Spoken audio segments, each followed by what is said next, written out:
to prove your athletic worth, to prove your mental strength, and it's right on our doorstep. So we're going to take that focus this morning and get you moving. And if you happen to be taking part in one of these massive events like the Cape Town Cycle Tour this weekend, we have got you covered. We are going to be focusing on some of the important stuff to get you across the line, and that's regardless of whether you're a pro going for the win or just trying to finish the race. We want to delve into supplementation today. We are going to be that person in your corner, and of course I'm not alone in the corner this morning. I am surrounded by some unbelievable young women today, and really excited about this Tuesday, as I am sure you are too. Good morning, ladies. Good morning, Graham. Hello, my lovely. How are you this morning? Oh, super excited. There seems to be an energy at the moment. Obviously, Cape Town is buzzing and pumping because people are hitting the road, getting out there and loving just being able to move and push their boundaries out a little bit. And I think that's going to be our focus this morning. So glad for that. How are you feeling at the foot of a brand new day? Oh, I feel amazing. I feel like today is going to be yet again another great show. But I can tell you this as well, my Graham. I'm feeling like I'm going to be inspired because there's a part of me that wants to, work towards a 5K in my life. Running just a 5 kilometer. You know how people are running marathons and things like that. I just want to do a small one. So I'm hoping that this morning, all of the ways we're going to be enlightened are going to get me that much closer to it. But I know that you guys have got really exciting things, like the beautiful Carissa getting to be our Barbie this morning. That's right, Sanele. Oh my goodness, I had to catch my breath. We're talking there because did you just call me a Barbie? Thank you, girl. Yes, we are going to get into this because listen, Expresso fam, good morning. First of all, how are you? I hope you're doing well. We've got to get into dressing me to go from this to something a little bit more urban prep, urban cool, urban chic. And we've got two beautiful options with you when it comes to really trendy and edgy pieces. So the first look is paired with a beautiful pair of Mary Janes. Can I just go to the shoes first? Because I'm absolutely obsessed with this style of shoe, patent leather on it as well. And then we've got this really cool graphic fleece sweatshirt that is paired with bringing in the urban chic, a nice little collared shirt, and then pairing it with some boyfriend jeans. I mean, come on, this feels like a typical Tuesday look for me. So that's option number one. And then moving on to option number two, when we're tapping into autumn winter, this is kind of the vibe that we're going for. We're introducing the Chelsea styled Wellington boots, and that's going to be paired with an all black number. So we've got the black skinny jeans, the black very cool trench coat with really nice hardware too, and then bringing in that statement tee once again, matching with our bag with the same sort of hardware, looking absolutely good. The question is though, which one are you going to choose for me? Is it going to be option one or option two? It really is up to you. Remember to use that hashtag styled by Woolies whenever you make your decision, and then we'll go from this to one of these very cool urban prep cool chic looks. That's coming up very soon, so make sure that you get your votes in ASAP. Oh man, I absolutely love it when we get to have our beautiful Carissa as our Barbie. Make sure you go and vote Mzansi so that she can get helped out this morning. However, we want to help you out a little bit if you're someone who likes to be active and you're possibly gearing up for a race. It is the good morning post that you never knew you needed.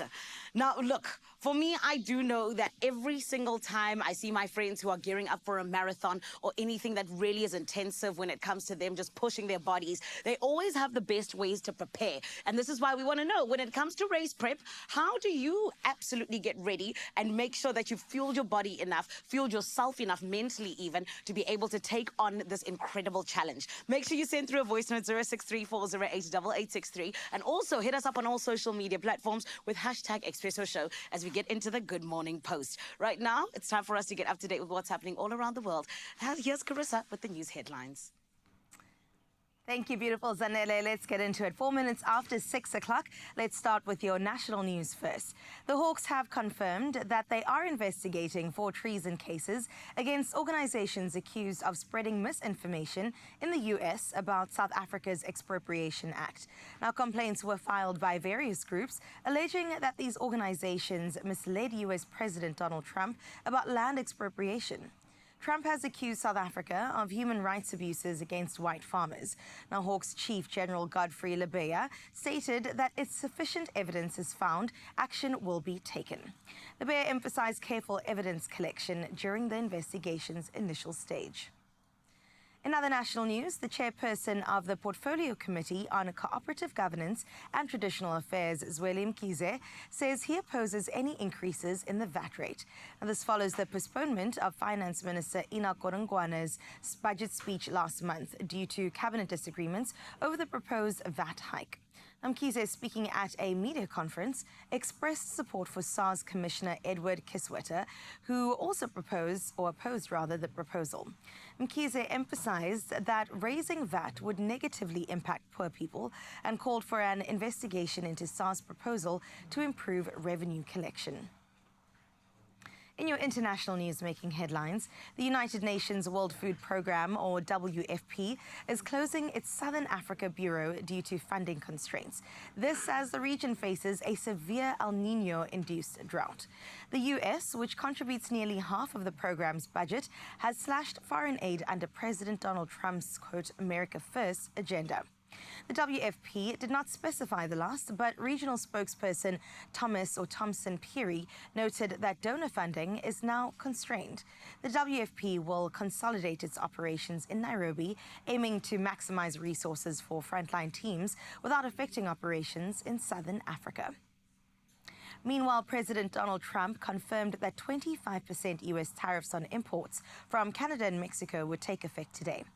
The tariffs were initially threatened in response to concerns over illegal drug trafficking and undocumented migration into the U.S. Additionally, a 10% tariff on Chinese imports is expected, as the U.S. claims Beijing has not done enough to curb fentanyl trafficking. If enforced, Chinese exports to the U.S. will face a total levy of at least 20%. These measures signal a significant escalation in trade tensions between the U.S. and its key partners. And closing off your first bit of news today, we touch base with the 2025 Oscars. Now, they're done and dusted, but the standout looks of several stars dripping in sparkling embellishments turned LA's Dolby Theatre into a spectacle of old Hollywood glamour that will be remembered for a long time.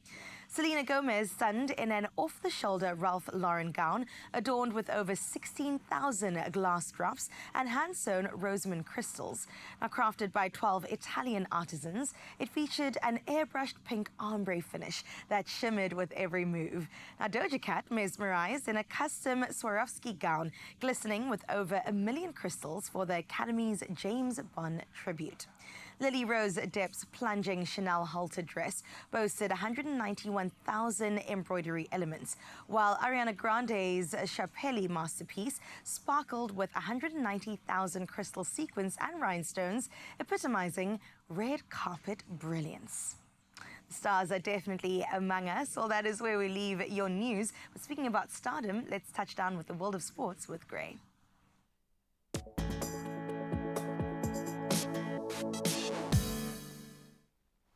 Thank you so much, my friend. From one work of art to another, defending champions UFS Shimla. They edged out UJ 49-45 in a 12-try spectacle in Bloemfontein last night. Well, the NWU Eagles, they survived a late scare to beat Wits 39-34. Then in Stellies Marties, they crushed CUT 54-0 to stay unbeaten this year. And that is UCT Ikeys handed UP Tuks their first loss with a 36-29 victory in Cape Town. We love the points, boys. Keep them coming. Now we can get excited about the IPL, and defending IPL champions, the Kolkata Knight Riders, have now appointed Ajinkya Rahane as their captain for the 2025 season, replacing Shreya's Iyer, who of course now has joined the Punjab Kings. Then Venkatesh Iyer will serve as the vice captain, and Rahane, who led India to that historic Test Series win in Australia, takes charge as KKR prepare to face the Royal Challengers Bengaluru in their season opener, and that's on the 22nd of this month.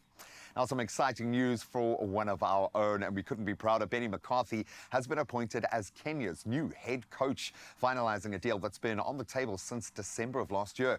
So the 47-year-old has just 3 weeks to prepare for World Cup qualifiers up against Gambia and Gabon.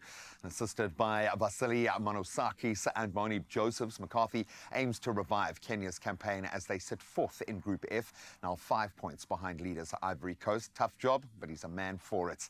Now, Now, speaking of a man or a woman for it, let's get on to the top honors this year. The 2025 Laureate Sports or World Sports Awards will celebrate 25 years of honoring elite athletes, featuring Olympic champions and some major record breakers as well. So Leon Marchand, Mondo Duplantis and Carlos Alcaraz, they headline the Sportsman of the Year category, while the incredible Simone Biles, Aitana Bonmati and Sydney McLaughlin-Navron, they lead the women's nominations this year. The prestigious event recognizes excellence across 6 categories, including the breakthrough performances and sport for good initiatives. And we know how far their fingers reach within the development space as well for the Laureate Sports Awards. So cannot wait for that one. But that's where we leave our sport for now. Let's see what this Tuesday has in store weather-wise.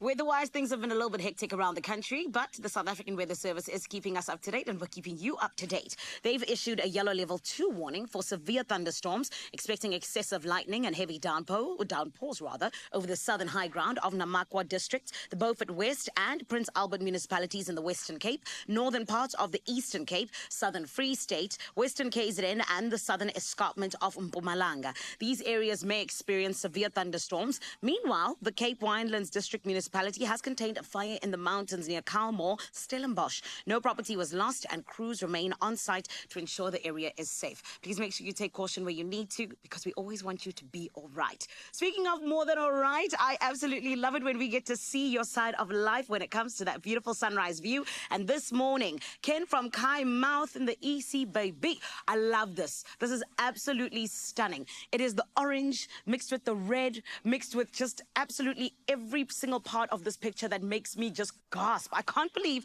that this is what you're waking up to. I wish I was you, because this is absolutely stunning. But thank you for giving us your eyes this morning, Ken. We really do appreciate it. And Mzansi, this is where you come in. 063-408-8863. Please send us a picture of what your sunrise view is looking like so we can show the rest of the country. Right now, though, let's show you what your temperatures are looking like today.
Absolutely beautiful day, and I think a special focus on the weather outside at the moment as people chew up the miles. A lot of endurance athletes working their stuff. There are bikes everywhere in Cape Town at the moment. A few runners trying to squeeze their way through, and we are here for that. We want you to move, and if you happen to be taking part in any of the big ones, if you're hitting a marathon, we're going to focus on supplementation, how to get you across the line, help you with recovery, and I think overall wellness. We just want you to be happy, healthy, and to move, and we'll get you there. It's a Health Tuesday, so why not? Let's delve into it. I also want to go through some recipes for you that whether or not you're into the athlete world, you're going to want to enjoy it. Whether you do sports or not, I love this. It's protein oats and then also, protein smoothie and overnight oats. Nice. Both are going to be absolutely delicious. So do stick around, Expresso fam. I'll be in the kitchen soon making it.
It's my feel-good breakfast show. Welcome back to our Health Tuesday focus on your feel-good kickstart to a Tuesday, and hopefully an added bonus to your training. I know a lot of people are out there doing the most, even running around our studio right now, getting in as many miles as they can, which means the body is probably taking a bit of strain. With South Africans becoming increasingly health conscious, the conversation around smart supplementation is more relevant than ever, especially ahead of the big ones, some major endurance events like the Cycle Tour on the 9th of March and, of course, the Two Oceans Marathon in May. I've done those 55Ks. They come at a cost. Today, we are joined by three health and wellness experts, Dr. Inga Koopman, a leading supplementation specialist, Dr. James Liddell, an expert in integrative healthcare, and then Evan Jones, an elite endurance coach and pharmacist, to discuss how strategic supplementation can enhance performance, recovery, and I think most importantly, overall well-being. Thank you so much. This is like the A-team of health and supplementation, so thank you so much for being here. And because we need you. This is a vitally important time when we are pushing our bodies to this degree. It's great to know that the mind is showing its strength, that we're breaking through barriers. We've got to be able to go to work on the Monday, and we've got to be able to live our normal lives. So maybe I can start with you, Dr. Koopman. It's overwhelming. Anyone who's hit that aisle in a shop will know that it is really overwhelming. When we start with the endurance athletes specifically, what supplementation should be our jumping off point? Yeah, so of course what you should be heading up first is have a proper diet. This is 100%. the basics, of course. And then you can have the supplementation as a cherry on top to get you to your maximum potential, let's say, and also to get you to a maximum health. And what is very important is, at the one hand, to aim for quality supplements. So Doppelhertz or something else out there can help you. So look for the ingredients inside of those products. Read the small print. Yes. It really does matter, yeah. And then, yes, for athletes, probably the electrolytes are very important. So look for sodium, magnesium, calcium, potassium, so to get your hydration properly. And it is magnesium and calcium are also very important for your muscular function. For the cramping. Yeah, yeah, for both, for the muscle contraction and also for the relaxation. So you need it for both, and you want to have this interplay. And you might also want to have a look for B-complex vitamins, because everything you get through a diet, you have actually your body has to transform it to energy to use, and therefore you need the B vitamins so that your body can transform it into a usable energy. I love this. It's like an opportunity to get a master's degree in your own body, to understand those nuances, those buttons to push. When we look at this, taking this a step further from an integrative approach, how does this fit into your world? When you think of an elite athlete, what does that kind of diet supplementation mix look like? So the first thing I want to say is that we have to remember that supplements do not replace food. Exactly. So it will complement your food.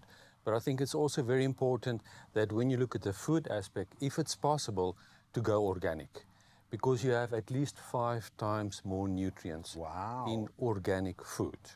Sure. Then the problem is with most of the athletes, they get enough protein, carbohydrates and fats, but not enough micronutrients.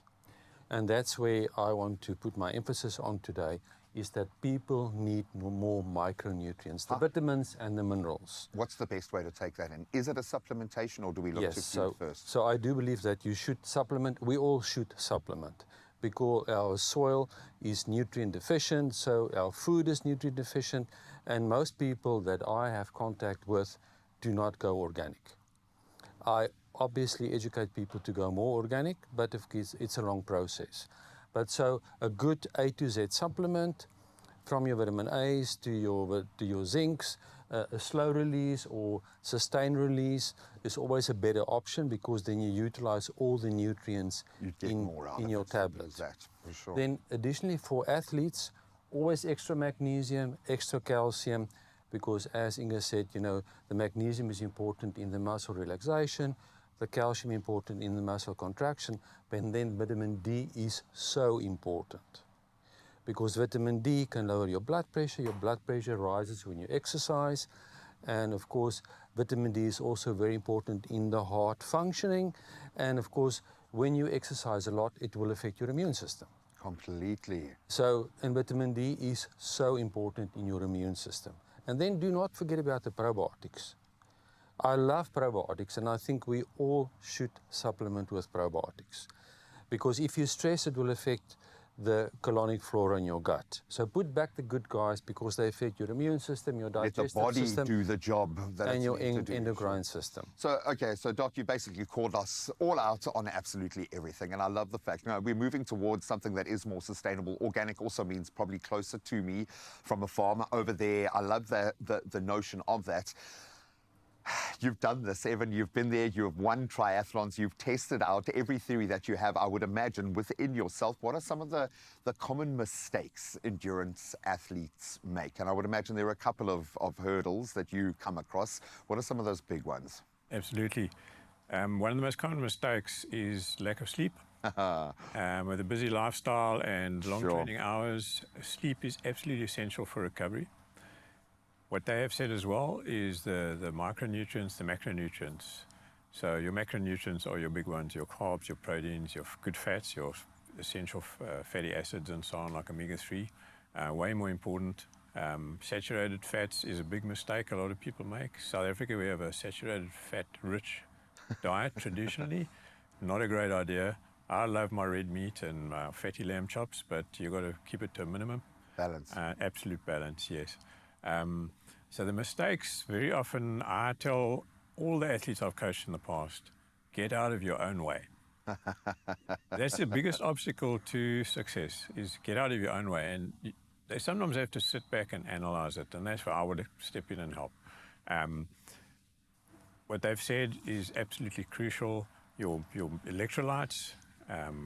Obviously, for anybody going out in our weather, in the hot sun, you got to hydrate. So water. Sure. Plus. And luckily, the event organizers get this. We generally have a lot of support around us in these and spaces. then you add your electrolytes, which are essential for muscle function, heart function, and so on. And then obviously you've got to get in some carbs, preferably in your drinks, but we carry gels on the bikes that are a quick energy source. And then the dreaded cramps that can happen while you're racing, even while you're training, if you go long and hard. And there's something like a good, quick electrolyte sachet, which you can just tuck in your pocket if you're cycling. And it's amazing or how quickly running. it works, Yeah, because your system and is some so of these primed. things just dissolve on the tongue. And they're absolutely marvelous. Double Hertz has got a great little magnesium sachet. It's literally the size of my little finger. champion. And straight on the tongue, a sip of water, and you're good to go. I love it. And nipple plasters if you're running. Oh, Nipple yes. plasters No. if you're running. That's the one piece of advice that I ignored that I will regret for the rest of my life.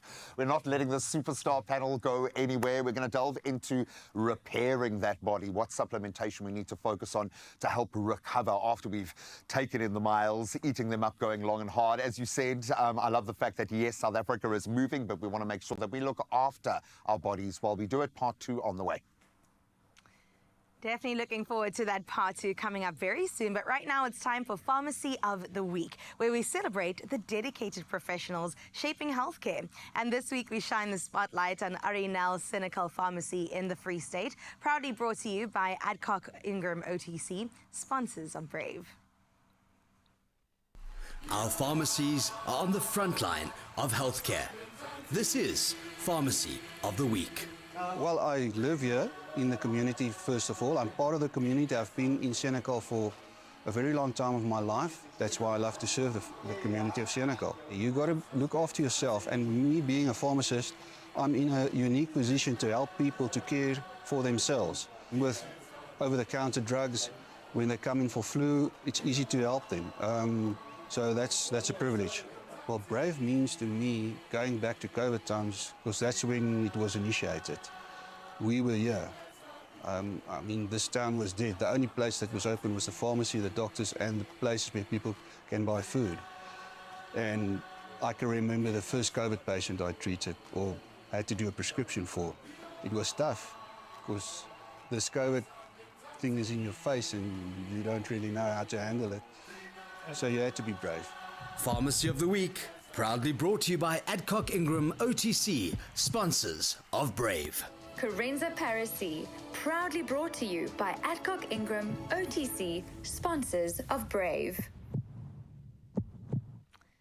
We've got to thank our pharmacists for their unwavering commitment and also their tireless efforts ensuring our communities stay healthy and, of course, thrive throughout the year. Now, sticking to your Health Tuesday, we're going to continue, like we said, that conversation, part 2, about supplementing your journey when it comes to endurance sports in just a little bit. And then we'll take somebody from our super panel. Evan's going to be chatting to me a little bit more about how to really get those top tips when it comes to going on this journey. I don't know, it could be on the books for me at least one day in my life. So I'm definitely going to be sitting with my pen and paper. I hope you will too, Expresso fam. We'll see you after this.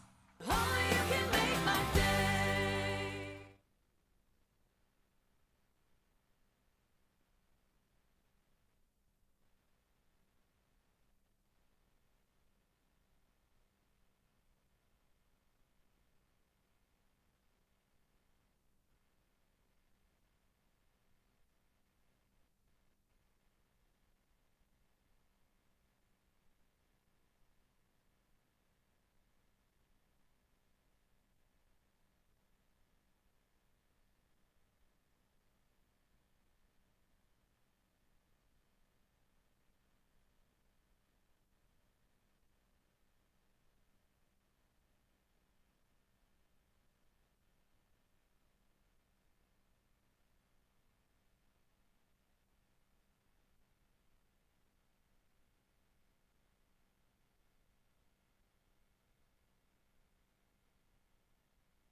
It's my Feel Good Breakfast Show. Welcome back to your Feel Good Health Tuesday on your Feel Good Breakfast Show. We are back with Dr. Inga Koopman, Dr. James Liddell, and Evan Jones, continuing our conversation about strategic supplementation for optimal health and athletic performance. Bearing in mind, a lot of people are looking for exactly that this week. Let's explore how to personalize supplementation and ensure maximum benefits. Recovery and injury, I think my eyes are always opened when I work with professional athletes in terms of how much energy and time goes into preventing injury, getting the right amount of sleep. But when it comes to that, when we are putting our bodies through the most, and maybe Dr. Koopman, you can help me with this, what should the focus be, first of all, for recovery, for those that are now maybe chewed up a bit too much road over the weekend and are they looking forward to chewing up even more? What do we need to put into our muscles to help them recover? Well, our bodies, because I know it's a system. Yep. First of all, of course, you need somehow proteins to repair your muscles and also to make your muscles grow. But because what you actually want during training is to make your muscles grow so that you're better capable with everything you need to endure during the event then. And so protein is important, collagen, whatever kind of protein you want to take or from the diet. And on the other hand, you also, during the event or during training, your muscles will get damaged. So you want that for the growth. But there's some kind of a balance. So when your muscles get damaged, when your muscles are working very, very much, then they will produce certain substances called reactive oxygen species or free radicals, which may damage your cells.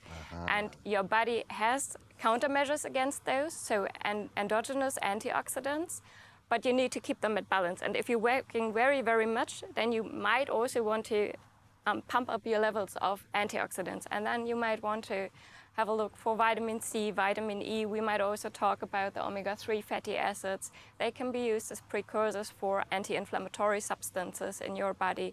And then, to keep the balance you want a certain amount of damage, but not too much. And you've got to walk that line, that event horizon. You kind of want to stay on that because then you know you're breaking new ground with your body. I absolutely love that. I'm thinking for the man on the street, generally we run to de-stress. And there must be something in that. In fact, it's almost meditative for me, but something must be happening physically.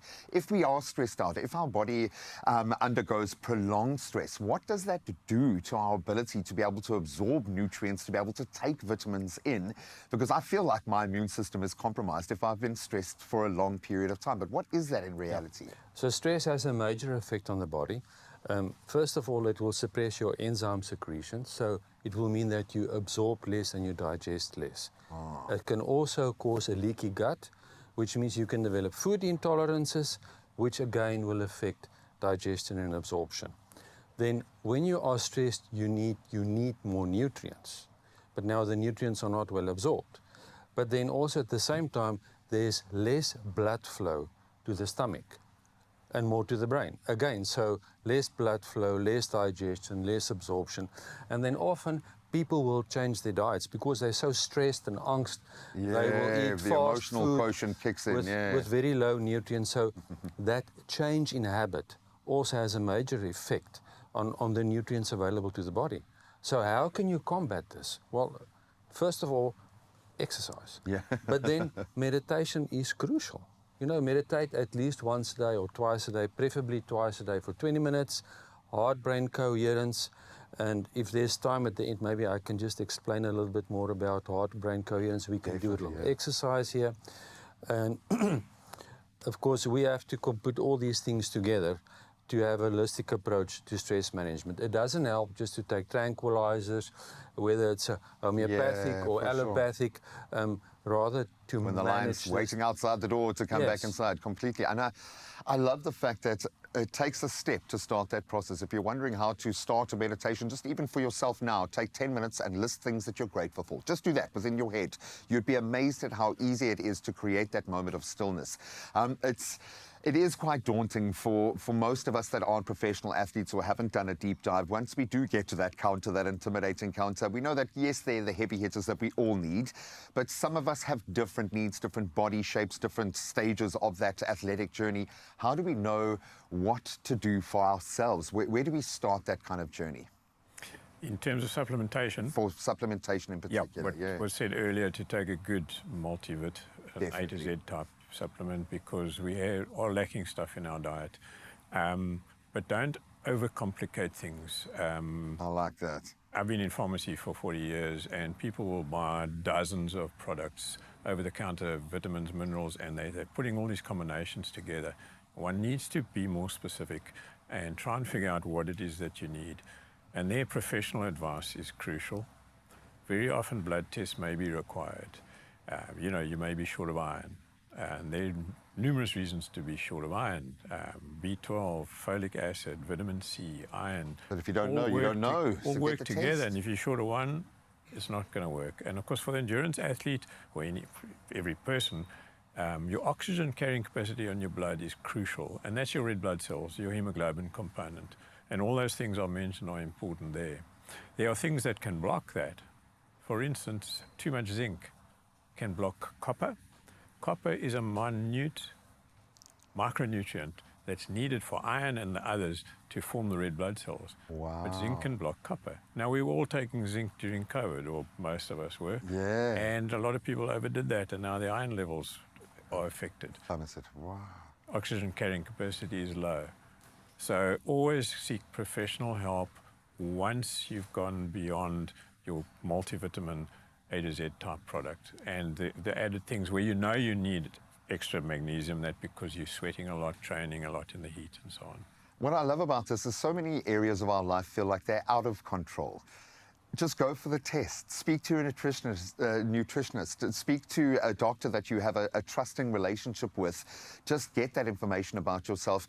Maybe, doctor, one last piece of advice for someone who could be hitting the open road, pushing their body to the limit, whether they're looking for that elite performance or just looking to get across the line in maybe the cycle tour this weekend. What advice do you have for them? Well, if you are cycling, obviously you must take a supplement that you can have on the road, you know, so preferably a liquid form or granules. I mean, to cycle then to pop pills and stuff is not going to work, you know. And then I love coconut water. It is absolutely natural. It contains all the electrolytes that you need whilst you're cycling. There's no preservative, there's no colorants, and the taste is It's absolutely lekker, divine. yeah. So coconut water is a very good supplement whilst you're cycling on the road. I love that, man. I love the fact that you have called us out, yes, on so many of the areas that we make mistakes, but it is so simple to take control. Whether you are an elite athlete or just going out there to live your life with as much energy as you can, thank you so much for doing what you do every day. I would imagine you have a lot of those that you have helped taking part in events for the first few months of this year. So I'm going to also say well done to you guys at home, whether you're a weekend warrior like us or a professional athlete. Smart supplementation can be a game changer in your health journey, and good luck. Well, Evan Jones isn't going anywhere. Our elite endurance coach is going to be giving me a couple of fitness tips straight after this break. And then we're heading into the kitchen because, of course, we've got to feast on something good that's going to be great for our bodies when it comes to that long distance. And it's all about a protein smoothie and also some overnight oats, getting in those good carbs. So stick around, Expresso fam. We'll get into that straight after this. Welcome to Soul Lifestyle, where you can shop everything from innovation to well-being. Minimalist design and home decor, stylishly durable high-performance wear. For the immersive healing power of cold water therapy, there's the Soul Dipping Pod. Or ease back into the S-Serene Comfort SL Track Massage Chair for mind-body recovery with its intelligent body detection and soothing heat therapy. Now you can win one of 5 2,000 Rand vouchers to shop Soul Lifestyle online. Check the competition post pinned to the top of @SoulLifestyle on Instagram and enter. T's and C's apply.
It's my feel-good breakfast show.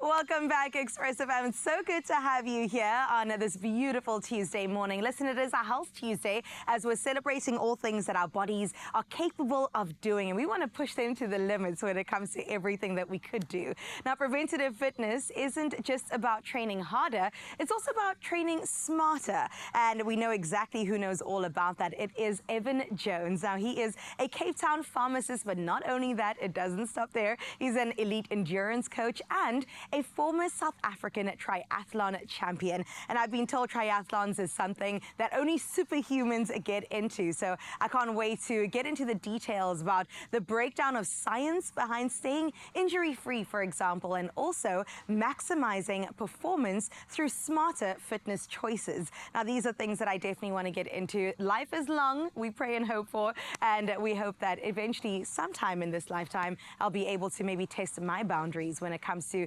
being a triathlon. So let's welcome in Mr. Evan Jones. Hello, sir.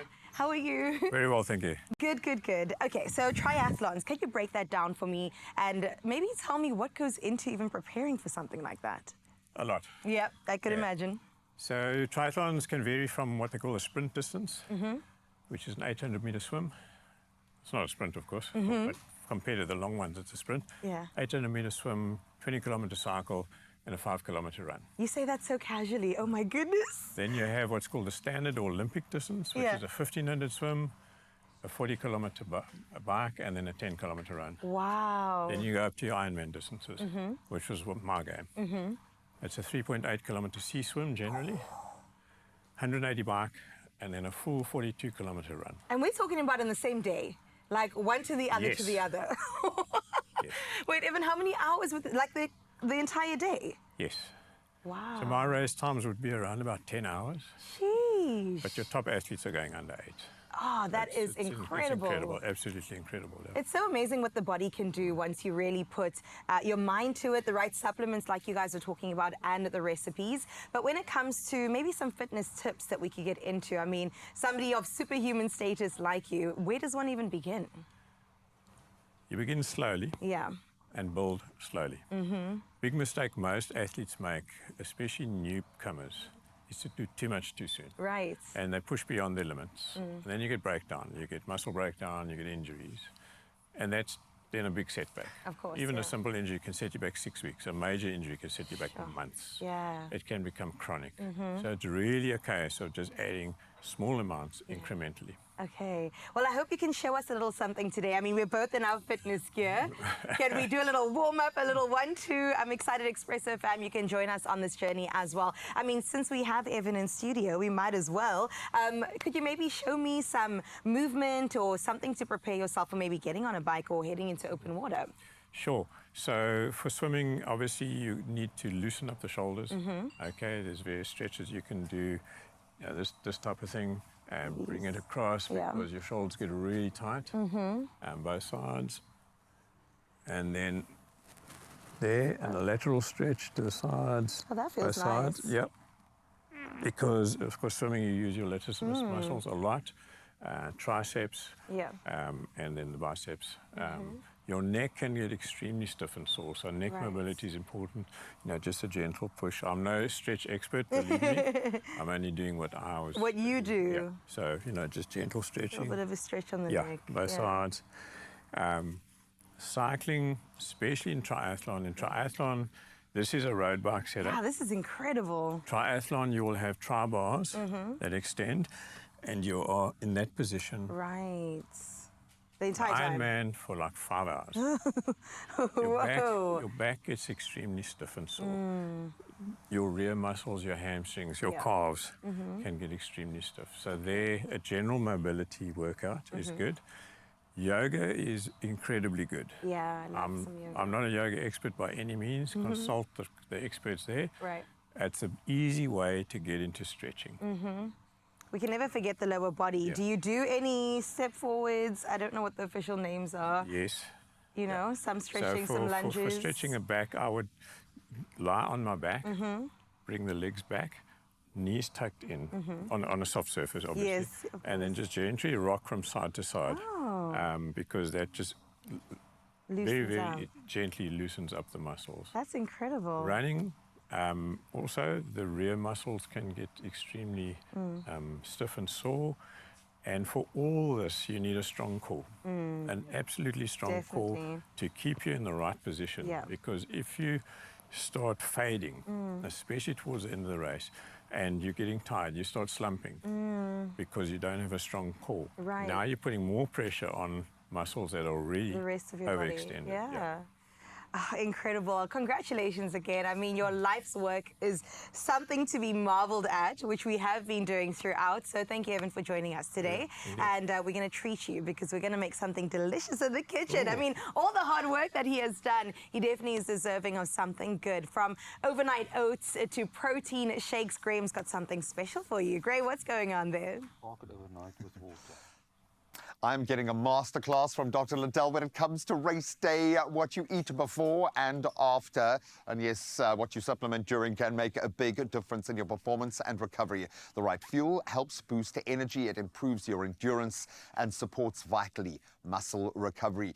And we are going to go through some pre and post-race meal options that are integrative. And we've got integrative healthcare and nutritional expert, Dr. James Liddell, here to help us through. It seems so easy when you put it out like this, the right kind of buttons to push when we want to help our body with the endurance stuff. And it also looks absolutely delicious. So we've got our overnight oats and we are going to be whipping up, I'm guessing, a nice protein smoothie. Oh, yes. So I'm going to present a vegan smoothie to you because I have to look after the vegans too. We can't only look after the carnivores. Completely. We have to balance the scale here. And especially because someone who is going more veg or only veg is going to miss certain nutrients that they're not getting from the proteins, I would imagine, from the meat. So I love the fact that there are options available for the endurance athlete. Where do we begin? Okay, so we do a vegan smoothie this morning, and about 50 grams of pea protein. It's a very complete protein. Try to get a non-GMO vegan protein like pea protein. And then I will add some milk here. And of course my bananas here. I love that. And what are we getting from these? Obviously the bananas. Carbohydrates. And very important with banana, when the banana is fairly hard, it's low GI. So the energy will slowly release into the body. And when the banana is soft, it's high sugar and very quickly absorbed. And you can taste that. So I prefer to have my banana a little bit more to the hard side. On the greener side. And of course, and then we go for dates. Day-to-day keeps depression at bay because there's a lot of tryptophan in dates. So cycling and being happy, I think, is a good idea. What do you think? I like that. Let the endorphins pump. That is brilliant. What is that enzyme called? Or is that Tryptophan. Tryptophan. It's a precursor to serotonin, the happy hormone. So I think it looks a messing with little my bit thicker, tryptophan, so we can add a little bit more water. And I've used soya milk to keep it in the vegan to keep it in the vegan side. And then I close it fairly tight. And luckily we don't have a power outage here today, so I don't think it's going to be a problem. we have plans within plans within plans. And that's what I love, dear. You joke about the power outages, but through the whole experience of the last few years, I think one of the greatest moments for us was watching people the second we could get back outdoors again after our lockdown period, how many people just went out and started exercises, started running, started taking their health seriously. So we've been through a gateway that I think has helped us in that sense. I'm looking at this going, I just want to drink it right now. And then I want to have 5 more. Volume and timing. When do we have our pre-race meal? So I think at least 1 hour. An hour at least. Yeah, you know, for me 1 hour will be adequate. And then you can use 50 gram pea protein powder, about 200 ml soya milk, and then you can use 1 banana and like about 5 dates. And then you just put it in this and get it liquefy, and your end product will more or less look like this. And what a lovely milkshake to start your day. I absolutely love that. All natural and, of course, vegan. And vegan as well, ticking and absolutely all the every ingredients box. are non-genetically modified. I mean, the protein powder, the bananas are organic, and of course the milk is also non-GMO. And if you know where they're milk. coming from, even better. Those things really do matter. Let's talk about our overnight oats for a second here. Why overnight it? Would you know why it's better to do it in this way? Well, the thing is you don't have to cook it. Laziness, to say it. If you stay in a hotel, you are not going to have a microwave oven and a stove and whatever. So if you put your overnight oats in milk or water, it softens throughout the night, and you can just add a little bit of honey. It's a you lot add more some palatable, cinnamon to lower the GI so that the energy is slowly released into the body, and voila, and you have your overnight oats. That's going to look more or less like this. And a little goes a long way with voila, this, eh? ready for the race. Oh, I love it. After the race, what do we put straight back in? I'm thinking another one of these would be absolutely amazing. Absolutely, not alcohol. As much as you think you've earned it, okay? Look after yourself in that sense, because you're not going to have your head about you when you finish that I'd race. rather have another smoothie like this, which is absolutely vegan friendly, and maybe later in the day you can have a beer and a braai and so forth. But the very first thing that you should not have is alcohol. Okay, I love that. We've said it 3 times, so please take it on board, and we might put it up on our social media to keep reminding you. Just think about it. Think about your own body. Think about what pushes those buttons, gets the serotonin, or what's the precursor to serotonin? Tryptophan pumping for you. Often the food has an emotional kind of button-pushing effect as well. It gets your mind into that space. It can be a part of your pre-race training ritual so that on race day, you're getting your mind and your body into that prime position to take it on, and then just go and enjoy it. Go and find your tribe and get moving. thank you so much. Absolutely love that you get to do this every single day. But the fact that we've been able to plug into this mindset is amazing. ExpressoShow.com is where you can find this inspiration and a whole lot more. And once again, good luck. Stay strong.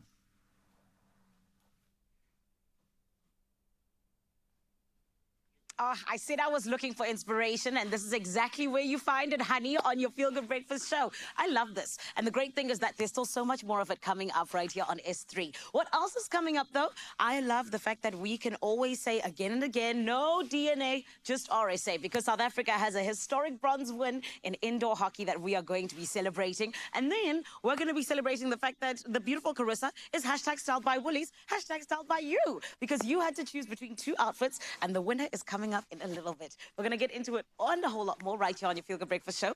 Don't go anywhere. We're going to take a short break and we'll be back.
It's my Feel Good Breakfast Show. If you're wondering why I am smiling from ear to ear, I am feeling very proud and chuffed this morning. We are joined by South African indoor hockey player Hans Neethling and biokineticist Zoe Woodman to reflect on a momentous achievement for South Africa. Our first ever FIH Indoor Hockey World Cup medal, a 6-5 victory. They put us through the most over Belgium, who weren't lying down, secured the historic bronze medal. I think starting a new chapter for a team that's been working so hard. Can we get a round of applause from our non-existent studio audience, which means our 3 cameramen? Well done, guys. Congratulations. Congratulations. I'm going to start with you, buddy, because you were there on the field in that moment. When that whistle goes, I mean, is there a moment before that where you consider what's about to happen, or are you so in it that once the whistle goes, then the penny drops? Talk us through those final moments. Firstly, it was a relief. For us as well, man. For us as well. It was very stressful towards the end. Yeah, we won 6-5. I think they had a penalty corner in the last few seconds, so it was very stressful for us as well. Yeah, afterwards we all ran to each other to share the special moment together. We sacrificed so much as a team together, but at the end of the day, it was all worth it. Yeah. Really was, and the whole country got to share in that. So thank you so much, because we felt it, man. It was like 5 different games in one. Like the momentum shifted as well. The mindsets changed. You were up, they were up, you were down. It was crazy. You must have lost your mind. I wasn't breathing. I wasn't breathing till the end. It was very close at the end, so I think everyone's nerves are on edge. And it's different for you because you know that ankle's about to go. You know that knee has been tied together with a piece of wire and some string. That. His arm fell off in the last game, but we put it back on with duct tape. How much does the body go through in what has got to be one of the fastest paced sports that we have? It is just so relentless. Yeah, it's not easy and it's quick. You don't have time to think. For sure. So players were held together by, as you say, strapping and a lot of hope to get through that. Yeah. Yes, exactly. Where did this come from? Because it felt like, yes, there were 5 matches in there, but it also spoke to a longer arc. There seems to be a self-belief in the team, individuals putting their hand up now, but the whole system is looking good, which is a perfect balance. And we've seen this echoed maybe in sevens where that trajectory is there. It feels like that's the path that you're on. Does this feel like a long journey or a short journey for you? Yeah, I think it's a longer journey. We're a very tight group. yeah, so togetherness is definitely something that pulled us through. We also don't undermine team culture. We also spend a lot of time to know each other better and get closer to each other. So yeah, that's definitely something that helped us get through it and secure the bronze medal for South Africa. Because that's what you need. I think oftentimes that's what you rely on the most, is that brotherhood, that sisterhood, that connection. Because when the body has stopped and then the mind stops, the heart or something keeps you going out there. When we look at why this team is doing so well right now, it means obviously the minds clearly are in the right place, but the bodies have to be primed. How have you been able to build the team to this point? Because physically it looked like there was another gear out there. Yeah, so the guys all had a base support. So we have a squad that starts out, and then we had a selection camp where 12 was selected. So then we could isolate where certain players needed work on, whether it was strength or mobility, or those that were certain with injuries already prior could work on like the little bit here and there, and then we could go from there to build it up. But like you say, mentally they were such in a good space. The guys had one-on-one check-ins with one another every week. They changed people. That's so really cool. They had the whole brotherhood from the start. So it was nice going into World Cup and everyone was on the same page. I mean, that's how famous explorers survive a year in the Arctic. Like, it's literally that kind of sports psychology is massive. And I love the fact that you guys have that investment, that people are taking note now of what you're doing, because you've been doing it. And now you've got that validation around your neck. I can see it's quite heavy, which I just think of it as back training. But what does this mean for you in your sport? Yeah, for South Africa, I think it's massive, and especially for indoor hockey in South Africa. It gives everyone that added belief to achieve on the global stage is a possibility. Yeah, so maybe if we get more sponsors, it can even help us more to make it more common, to make it happen every time. So yeah, that's the dream, and we hope we could put South Africa out there. I like the way your little eyes just drifted to the screen when you said sponsorship there, just for a moment. Hopefully that CEO is watching right now, because they're getting global TV time. That's how they roll now, and that's what it boils down to. I think people forget how much time needs to go into this. We love to share in the shared moment of victory and defeat, because we're there either way, but we're not there for the hours and the hours. And in an underserved sport, when you look at the heavy hitters that get the majority of the sponsorship pool, how much work goes into these guys being able to perform like that? How much effort goes into creating this team? So it's actually really difficult, especially when you have players sitting in other countries, because they work in other countries, they play in other countries. They can't just fly down to do camps. They can't fly down. We don't have funding for that. So players are kind of left to their own reliability of training in other countries. And then we'll only see when we have a tournament. That's how it kind of works most of the time. Catch them back up again. Yes, but it's the reality of sport in South Africa, unfortunately. But this group especially have put in the hard yards, and they've gone out of their way to stay in touch, to put in extra training in their countries, in their provinces. And then when they get together, they're all together and they're on the same page. And it's amazing to me, because it's a quite small group of people. I know there are lots of young athletes and biokineticists and managers knocking on that door, but to have manifested such a big structure and culture around you is quite a big thing. So I hope you are taking that on board. What's next? Because surely now this team is feeling like you could do anything. Yeah, we're basically waiting to hear what's next. For the moment, it's our next, we have maybe a series coming up against a tournament in Malaysia.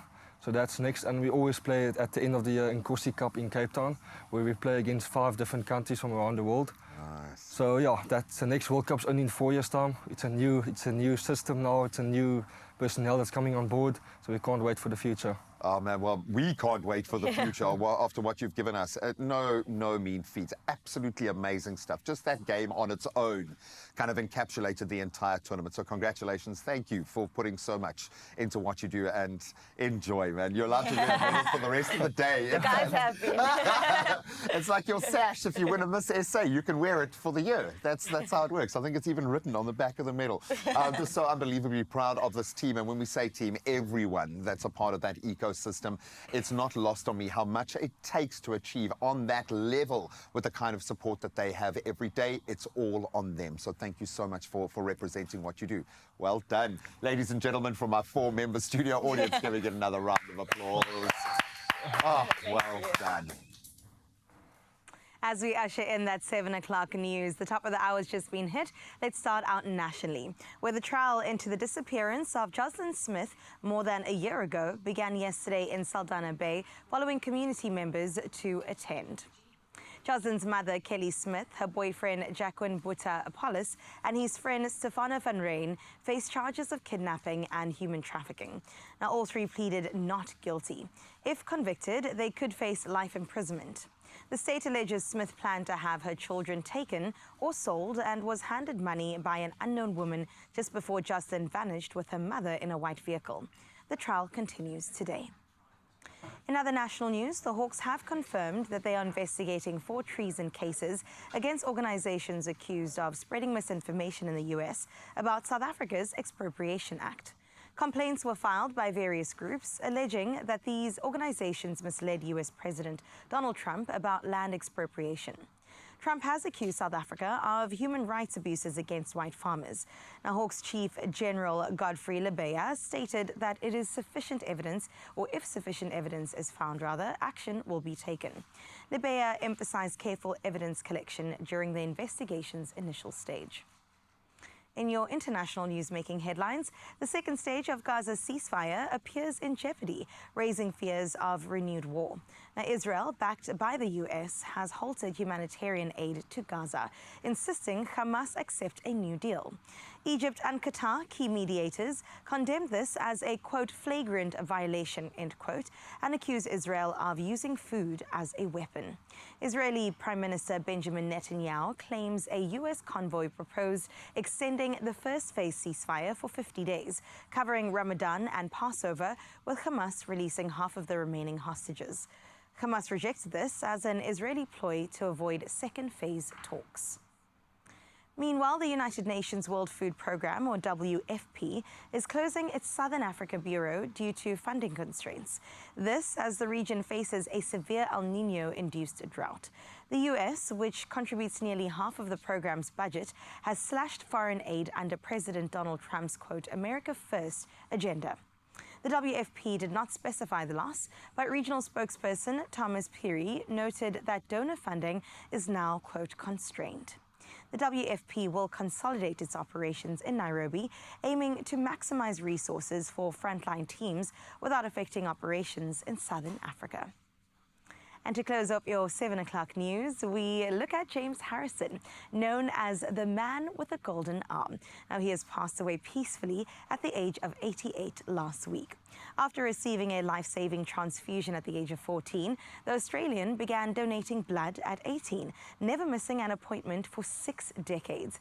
Now, his 1,173 donations helped create a treatment for rhesus disease, protecting over 2.4 million babies.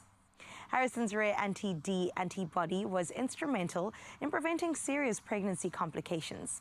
Honoured with the Medal of the Order of Australia in 1999, he valued saving lives above all else. Inspired by his story, South Africans can also help save lives by donating to the South African Blood Transfusion Service. And remember, every single donation saves at least 3 lives.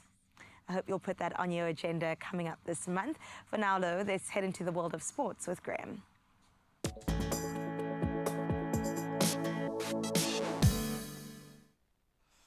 Well, albeit that sets the bar rather high, I'm going to recommend you do go and donate your blood today. You will save 3 lives, you know that, and you'll get a free biscuit. Well, let's look at an amazing performance in sport. Might not top that, but it gets pretty close. Defending champions UFS Shimlas edged out UJ 49-45 and a 12-try spectacular in Bloemfontein last night. Well, the NW Eagles, they survived a late scare to beat Wits 39-34. Then in Stellies Marties, they crushed CUT 54-0 to stay unbeaten, as UCT's Ikeys handed UP Tuks their first loss with a 36-29 victory down in Cape Town. Now we can start getting excited about the IPL, and defending IPL champions, the Kolkata Knight Riders, have now appointed Ajinkya Rahane as their captain for the 2025 season, replacing Shreyas Iyer, who has now, of course, joined the Punjab Kings. So Venkatesh Iyer, he'll serve as vice-captain. And Rahane, who led India, of course, to that historic Test Series win in Australia, now takes charge as KKR prepared to face the Royal Challengers Bangalore in the season opener, and that's on the 20th 22nd of this month. Now let's turn to football, and great news for Benny McCarthy, who has now officially been appointed Kenya's new head coach, finalising a deal that's been on the table since December of last year.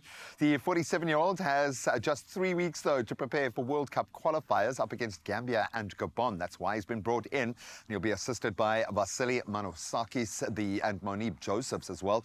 McCarthy aims to revive Kenya's campaign as they now sit fourth in Group F, 5 points adrift of leaders Ivory Coast. Now, a big moment for global sports and the family around it. The 2025 Laureus World Sports Awards will celebrate 25 years of honouring elite athletes, featuring Olympic champions and record breakers. Leon Marchand, Mondo Duplantis and Carlos Alcaraz headline the Sportsman of the Year category, while the incredible Simone Biles, Ayatana Bonmati and Sydney McLaughlin-Levron lead the women's nominations. You try and pick a winner there. Well, the prestigious event recognises excellence across 6 categories in this case, including breakthrough performance and sport for good initiatives. So behind those kind of initiatives at this level of sport, because it can and will change lives. So congratulations to all the nominees, and that's where we leave our sport for this hour. We'll touch on those headlines again in around 8. I think the roads should be waking up. Let's get the latest.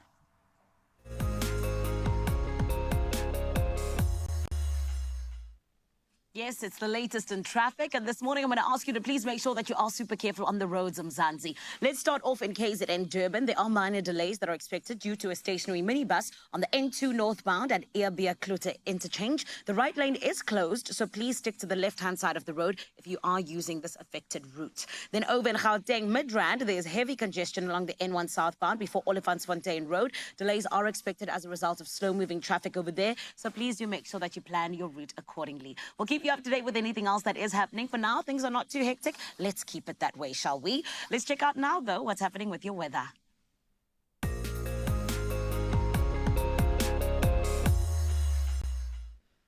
The South African Weather Service has issued a yellow level 2 warning for severe thunderstorms, expecting excessive lightning and heavy downpours over the southern high ground of Namakwa District, the Beaufort West and Prince Albert municipalities in the Western Cape, northern parts of the Eastern Cape, Southern Free State, Western KZN, and the southern escarpment of Mpumalanga. These areas may experience severe thunderstorms, unfortunately. Meanwhile, the Cape Winelands District Municipality has contained a fire in the mountains, near Kalmar, Stellenbosch. No property was lost, and crews remain on site to ensure the area is safe. We will keep you up to date with everything happening with your weather as well. However, we love to be up to date with what your side of life is looking like with your sunrise view. And this morning, Andre from Zandvlei, where it is going to be a delicious 25 degrees Celsius, not too hot, not too cold. This is so stunning. I am obsessed with the silhouette of the trees in the distance, but then it's the water that's also just giving and allowing us to really feel like it is a beautiful morning on your side of life. Thank you so much to you, my lovely. And Mzansi, please, this is an example. This is what we're looking for. A sunrise view that will take the breath of the country away. Send it through on 063-408-8863 on WhatsApp, of course. And let's show everyone what your side of life is looking like. What will it be looking like in terms of temperatures? Let's jump on into that.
What I love about this time of the morning is the fact that we're only 1 hour in, which means there's still 2 hours to go right here on your Feel Good Breakfast Show, which always makes me so happy because that means we still got all the goodness to give you. But before we get into anything else, we need to find out how you voted for being hashtag styled by Woolies this morning with the gorgeous Carissa. She gave you 2 options, a nice, sleek, stylish look versus a more casual look. And friend, I do believe that you have done the things that needed to be done on social media as we find out which Woolies outfit did you choose for the gorgeous Carissa. Let's jump on into some of these votes because, friend, what would we be without you? So first and foremost, of course, we have the lovely, ever amazing Kelly Ann who's coming through, or forgive me, it's Jenny B. King Chonga who says, outfit number 1. Number 1 looks to be loved because Robinson Matai says, good morning, Carissa. Hope you have a blessed day. Option 1. Then it is Deirdre who says option 1, girl, snazzy. Sarah Lee Johnson says, good morning, Expresso fam. It's definitely option 1 for me. A landslide, and we love it when you all agree. Mzansi, let's get into it. Carissa, let's show the world what you look like, my gorgeous. Come through. Come on, Zanele. It worked out so beautifully. Now, I was leaning towards option 1 for sure because I do feel like I would wear this. I mean, it is a bit more casual, the cropped pants with the Mary Jane shoes, and then, of course, we get into the sweater, which is very cool with the print, you know what I'm saying? You've got the collar sticking out and the cuffs as well. What do you think? Out of 10, what are we saying, girl? Girl, I'm giving you a 15 out of 10. Okay, Ooh, you look I'll amazing. take it. As always, but I feel like this morning Mzansi did not come to play. You look absolutely gorgeous. You know what, Carissa, maybe you should employ Mzansi as like one of your stylists. You know what I mean? Yeah, I think so too. They must just send me their rate cards and I'll see if I can even afford anyone from our Expresso fam. But the way that they're working, I mean, can money buy this? No, I will spend all the cash. That's my girl. That's my girl. You look absolutely gorgeous, my Carissa, and I can imagine you also feel good, hey? Yeah, I do. I feel comfortable. I feel ready to take on the rest of this Tuesday, and I feel very cool, very urban, very chic at the end of the day. Ah, my darling, and that's what it is about. Mzansi, you did the things that needed to be done. Shout out to you. And of course, the better thing to do is to go and get yourself, you know, a look that's pretty much like it. And that's the thing. Woolies has got you 100% because when you are shopping urban chic wardrobe, that is honestly something that is going to make you feel good and look good, you look no further than Woolworths. This is where, friend, you can get yourself 30% off of selected women's, men's, and kids' fashion, accessories, footwear, and a whole lot more. So it's a deal in itself. And imagine 30% off. You're going to find it nowhere else, okay? But where can you find it? All around the country, in store, as well as online and on the Woolies app. Do the right thing and be a part of this beautiful urban chic revolution that we are loving. And thank you so much again for dressing the gorgeous Carissa this morning. You already know, T's and C's, they do apply, but it is all about being hashtag styled by Woolies. Right about now, with us having all this fun, there's still more to come. And Graham, I've got to ask you, what can we look forward to in this show? Well, the girls are looking gorgeous. Why? Because hashtag fashion poll. Absolutely love the look. You guys are on point. In fact, both of you ladies look ready to hit a massive event, and Manifest is coming. We're going to chat to Handsome Kotuza and Boss Piani ahead of what sounds like the party to end all parties. A great opportunity.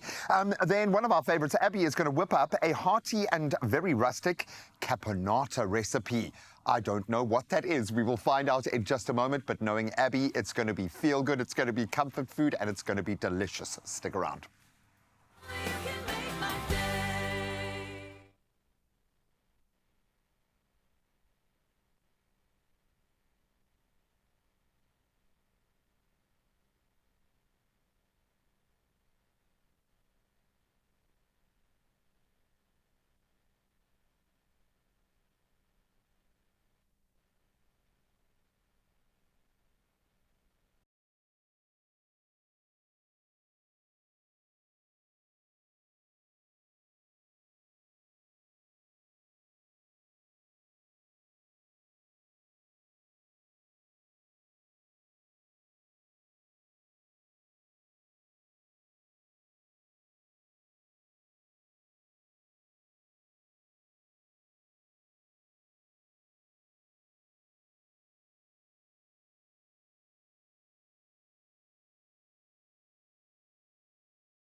It's my feel good breakfast show.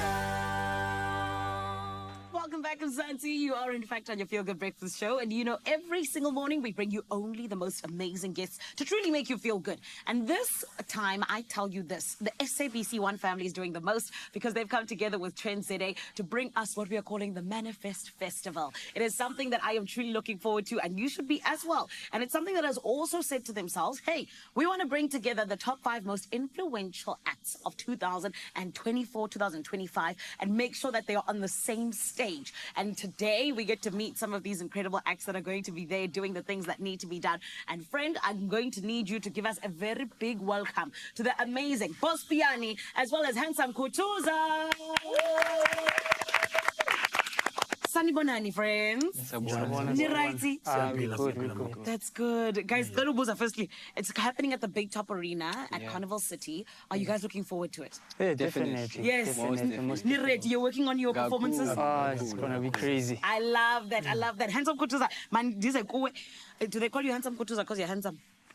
I won't be. Okay, all right. But I want to know, because you're in a very competitive space, Maskandi. I feel like there's so many people who are doing it. But you have to always be able to differentiate yourself. You sound yamle as much as we're all in that same space. Uyenza njani lonto wena? Ngasho ukuthi indlela engenza ngawo sisukuthi umaskando wami mangiwenza ngiwenza ukuthi ngicabangele abantu abaningi, ngiyamcabangela umuntu mhlambe amanye ama-culture like amaSuthu, amaTswana, wonke amaXhosa ukuthi mabelalela ingoma yami bengathi hayi umaskandi nasudlala umaskandi, but kube naleyo nto leyo umuntu ibeat elimnandi ngihlanganisa afropop umaskandi. That's why ubushuni wami ke ngobiza ngeScandiyano. I love Scandiano. I love that. Because ngimixile. Yeah. The mix for me is something that's so beautiful. But gents, Boss Piano, I want to come to you. Do they call you Boss Piano because you're the bosses of Piano? Yeah, something like that. Yeah, I think like that. But I know it's a stage name that we prefer to use because it was still back then. We didn't know it would be such a big genre. Yeah, and look at it now. It's going all across the world. And of course, international now. It really is international. I think one of the biggest in my opinion. But I also feel like, you know, with you guys, you were always really just inspired by each other, which I really appreciate. So that's why I want to ask you, you know, who are some of your biggest influences and how do you always make sure that you keep your music sounding like your music and you don't sound like that person that kind of inspires you? Well, we didn't actually start with piano. So our inspiration comes from a lot of music. Yes. You know, outside of piano, people like Yanni, Andres Vellenweide, you know, and some of prominent house music artists such as Nesty Nev, you know, because piano sort of comes from house music. Yes, you know? of course. Yeah, so yeah. That's basically it. Yeah. I love that. And of course, gents, we are going to be getting into this Manifest Amapiano vibe that's bringing Maskandi together along with house. And I think it's such a beautiful fusion of all of these different genres and all of you guys killing it in your respective genres. But I want to know, Teta, you know, just about the collaboration. How do you usually go about it when you now want to come together with someone else who's in a little bit of a more different field? And how do you handle those differences in collaboration? Music is a spiritual thing, so you need to first connect with the person. The energies have to connect also. And also you have to like his music or her music, actually, before you start working with them. Know a little bit the background of them. Then from there you can start working. As long as the energies connect, then you move. I love that. And you guys worked on the song for the upcoming Manifest event. Of course, it was mixing Maskandi with the piano along with Afrikaans. Yeah. Ooh, do you want bluff? No. No. The dope artist from Kempton Park, I think his name is Dodo Nyoka. Oh, yes. Dodo Nyoka. So he's one of those people that actually when we met, we actually connected and the energies just connected, and then we decided to just, you know, let it not be just only piano. Let us mix it with Afrikaans, Maskandi, and also Beautiful. Yeah. And I think, honestly, for me, it's one of my favorite things because I feel like that's what South Africa is about. We're about coming together and creating beautiful things. Yes. So, Handsome Kutuza, tell me, as Figure Queen Manifest event, what are we going to expect? And of course, SABC1 is part of this huge event. I feel like it's going to be amplified, but what exactly can we expect to see on stage? Mhlawumbe into engayisho nje abantu bengalindela i-performance enkulu kakhulu kuningi enizokwenza laphana and ngizoba ne-EP yami engizoyikhipha and lapha ngizoba nengoma engizoqala ukuyidlala lapha engizobalethela yona abantu engizoqala ukuyidlala lapha. Akumandi. Now I have to make sure Kubandi pa. And gents, Nina, what can we expect from your performance? It's gonna be amazing. You know, we're gonna be mixing, you know, performers and then as well as us on the decks. So it's gonna be amazing. You know, a lot of exclusive will be performed as well, and some of our music that's out as well. You know, so it's gonna be so nice. People must be there. Hi, we cannot wait, and this is why I have to ask you, where can we get tickets, and how much are they, gents? The tickets are from 350, very cheap. I think Mauthola and Emaliaga Ramaphosa at 350, you can be able to. I think maybe not that 350, but maybe the extra thing. But it's that cheap. So from 350, you can get them at complete tickets. Yeah. Beautiful. Gentlemen, we cannot wait to be with you. Thank you so much for always sharing yourselves with the world. And I can't wait to see all the beautiful things you do in 2025. Siabong. Thank you so much. Thank for you the so opportunity. much. Thank you. Ooh, Manifest is happening, honey, and SABC1 is part of it. So you already know that it is going to be bigger than big, and you need to make sure you're part of it. You heard 350 Rand at CompuTicket, and you're able to get yourself in. And it is the fusion of Maskandi with Amapiano, Afrikaans music. And friend, there's going to be a whole lot more that you can expect. So do the right thing and be a part of this incredible event. I know I'm going to be there. I can't wait. I hope you can't wait as well. However, with that being said, there's going to be lovely performances coming up in a bit from these guys. So you do not want to go anywhere. Also coming up, though, we're going to be getting into more of what you love right here on your Feel Good Breakfast show. Graham, what's happening? Oh, my friend, I love the way SABC1 is for the people, of the people. So let's see if we can get the people, every one of them, to manifest. And you could be buying all the tickets. Yes, Mzansi, 57 million Rand in total estimated Powerball. And Powerball jackpots are up for grabs this Tuesday. So please don't miss out. Play Powerball for an estimated 30 million Rand and then Powerball Plus for an estimated 27 million Rand today. And you could make it rain lots of cash this March, but you've got to get in the game. So buy your tickets now. You can go in store when they open. You can go online, nationallottery.co.za. You can use their mobile app. You can use your own cell phone banking setup, or you can dial *120 *7529# for USSD. And as always, our brilliant social media team will keep them up on our socials, so you can go and check them out at your leisure. Don't waste too much time. This could be your moment. Panda, push a play, Powerball and Powerball Plus for 57 million Rand in the estimated jackpots today. You could be a massive winner today, and you deserve it. Good luck. Oh my goodness, imagine how many tomatoes you could buy with all that money. Abby and I smiled when we thought about that.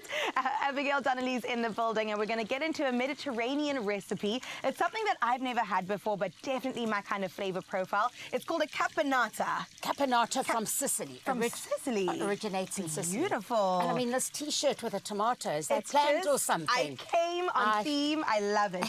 All right, Abby, let's get into a caponata. Cool. So a caponata, as I said, it originates in Sicily. Yes. And it really is kind of a vegetable sweet and sour stew. Ooh. So sweet and sour in Italian is agrodolce. Agrodolce. So it's a balance of sweetness, and that's going to come from the raisins, and then the red wine vinegar is going to add the acidity. Right, because when I smelled this earlier, how delicious, yes. It's vinegary. Yes, exactly.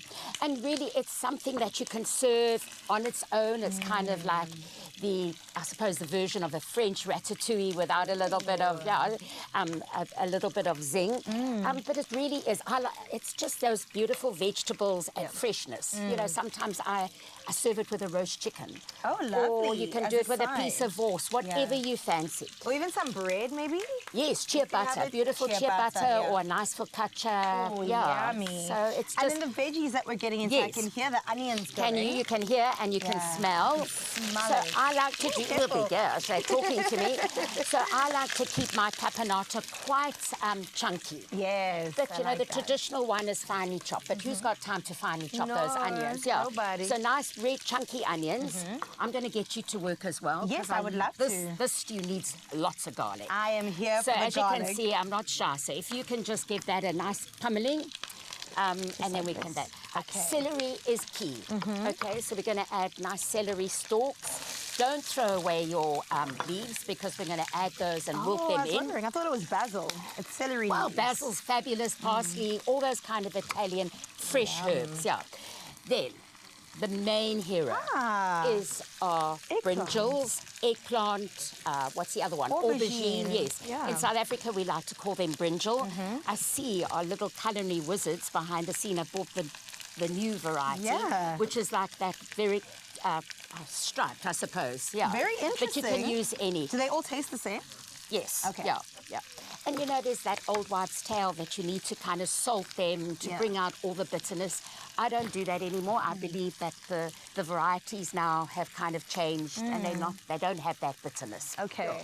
So I let's- love eggplant. It tastes very like savory, and I know that's weird to say, but when you fry up some aubergine, it's like caramelized onion. Like that's kind of the flavor profile that I Exactly. get. And you know what I love to do? Something easy with aubergine. I just prick the whole ones, put them in the oven, not even on a baking tray, on the rack, let them collapse and then scoop them out, mix with yogurt and hummus and a nice little dip. Anyway, Yummy. that's it. Yes. Okay, thanks for the garlic. Is that fine? A little well, bit more? it's kind of, yeah. But as Okay. I said, like chunky. Let's get one of these spoons. Okay, so that's good. So as soon as that's a little bit kind of like brown and caramelized, we're going to add our tomatoes. The star of the show. The star of the show. And these are, you can use whatever tomatoes you want. Okay. It's great to have tomatoes that are kind of going a little bit soft and you don't know what to do with them. They're too soft for a sandwich. They're too soft for a salad. Yes. Then use those. But I'm Okay. going to do a mixture of these fantastic rosa tomatoes, which just burst sweetness. I mean, I'm sure you know them. I do. Yeah, I love and a tomato, but it has to be firm. So now you've actually given me an idea for the softer ones. Because I'm always like, Exactly, who's going to eat those? Yeah, exactly. Now I So can I'm definitely not going to be shy. I'm going to put that whole punnet in. I love this. More is more. Yeah, and I've recently just done a couple of shoots in the suppliers farm for Woolworths, and that's out in Paarl in Rennies. He's got a couple of different farms, and it's so great because so many people say, oh, seasonal tomatoes, but the way he grows them in different parts of South Africa, different climates, brings all the tomatoes all the time on the shelves to Woolies. These are my absolute favorite. I think why? Not only the flavor, but it's the shape. I was going to say they're pretty long. They're so great. So those are, as you know, in a can of tomatoes, those plum tomatoes. These are the San Mauricio tomatoes. Okay. So those are also great. And they just, you know, when I'm making a salad, I might add a baby tomato, a little rosa tomato, and it's just cutting them differently. Right, You know, show you me. always say, you know, you eat with your eyes. So, you know, I might do that, or I might cut them into rings, or I might just do a mixture. Okay. So that's what we're going to do. Do you want to cut a couple? Yes, I definitely Okay, will. let's chuck I that love in. buying those like exotic tomatoes from Woolworths because they're all different colors and shapes and Yes, sizes. yeah, and those nice little green ones. Yes, the yellow That's it, ones. Yeah, okay. So really, you just let, as you can hear, everything is kind of talking to us. The brinjals are squeaking. I always kind of say that's what they're doing. Yeah, so I've kind of put quite a bit in a pan. I have a much bigger pan that I do, and I love to cook it over the fire pits as well. So it brings in that smokiness. Yeah, thanks for that. That's beautiful. And now in terms of, okay, you've got it going here. The now flavor, we've the got it going. seasoning. So I'm going to add a little bit more extra virgin olive oil because I think it needs it. Now, for our briny zinginess, anchovies. Can you take a few out of these? Oh, to eat or to cut up? Because Well, I don't know if I yeah, just I with your wanna knife, eat just them. stick some out. I'm going to throw that in for saltiness. Okay. I adore green olives at the moment. Oh, yes. So these are the great pitted ones. Okay. Don't throw away your brine. Put it in here. Oh, lovely. Put it in. You know, everybody kind of thinks, oh, no, we need to drain it. Yeah. You can add You some use it. black ones if you want. Okay. Again, capers. Oh, capers that add tanginess. Oh, love. Again, don't throw away your brine because it's just going to absorb what I'm going to chuck it in. Oh, wow. Yeah. Here, maybe these I'll go save a in few for later. Yes, yeah. Okay. Yeah.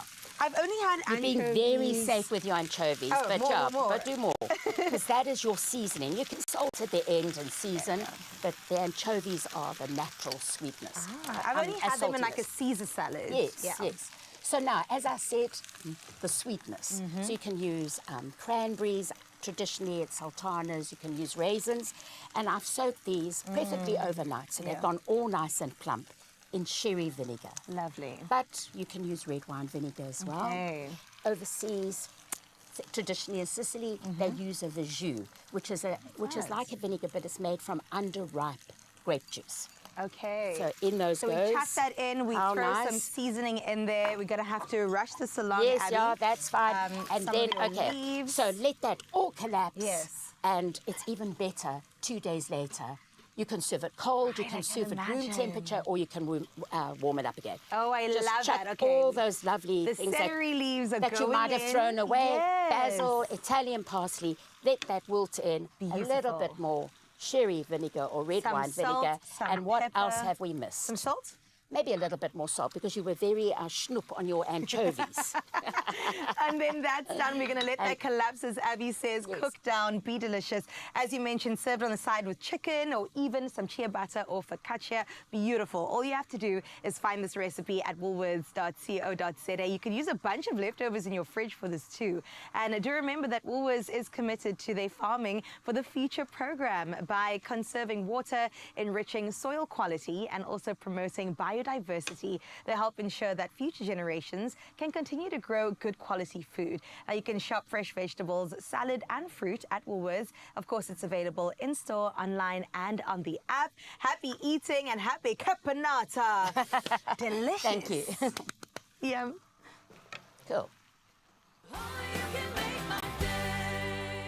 Win a Toyota Corolla Cross 1.8 XS Hybrid with Plascon's 2025 Hybridity Color Forecast Competition. Spend 500 Rand or more on any Plascon products. WhatsApp your receipt, name and ID to this number. T's and C's apply.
It's my feel-good breakfast show.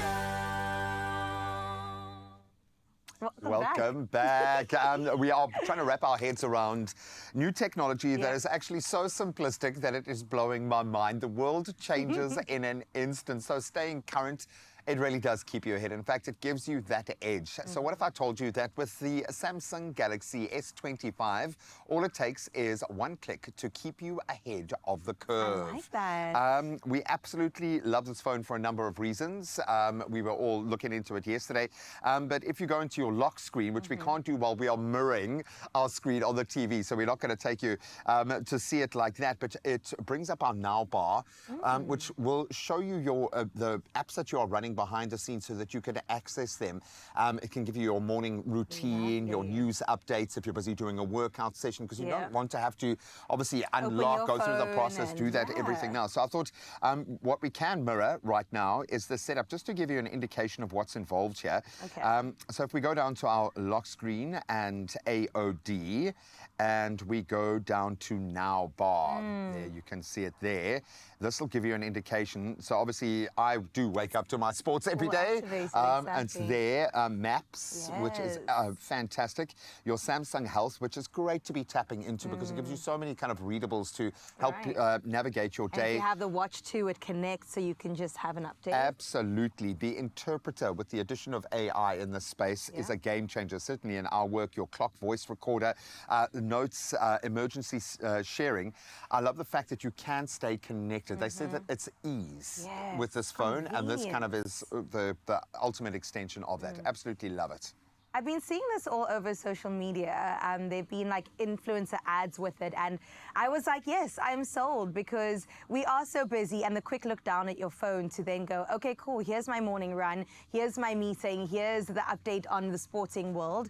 Time to go also, you know, it just tells you exactly what you need to be doing. It is a personalized experience. Oh, completely. And you want an assistant in your pockets because you want to unleash all of the potential of these amazing apps all the time, okay?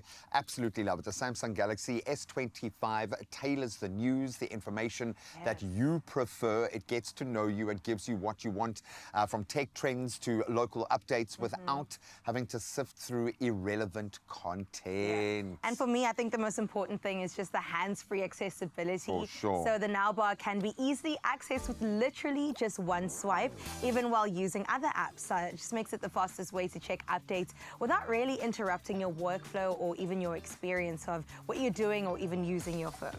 And this has become an extension of us at any given moment in the day. And I love the fact that there's zero reaction time, if that makes, to use a sporting term. So you can flip between your health app, you can go back to the music that you're playing, because they're all part of the same experience. If you're running, you're listening to the music, you're measuring your health, you're not forgetting about the rest of your day, you're picking up the pace because you've got a meeting in 2 hours' time. Everything is connected. And then, of course, you can play a little cha-cha slide if you want. Why not? Casper Why is not? on the playlist today.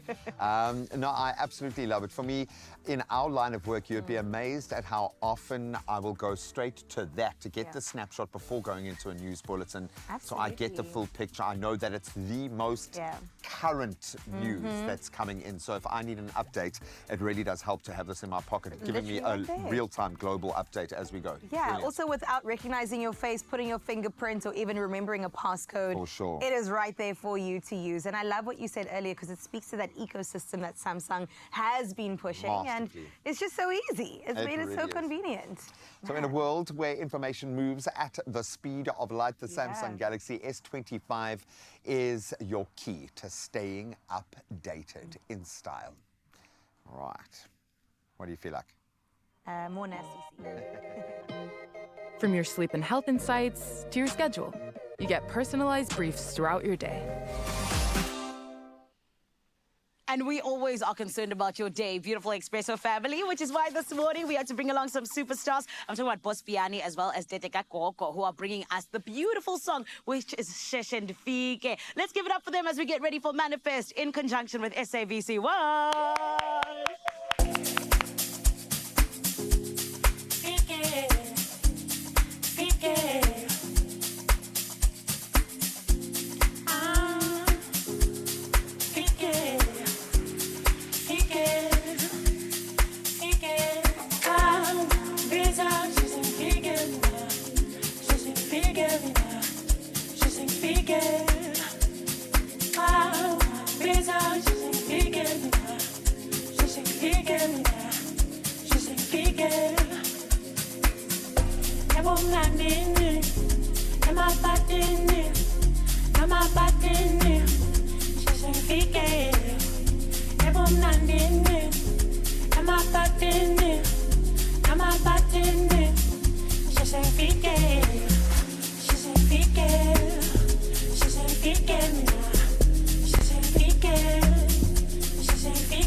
She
significa mina, significa.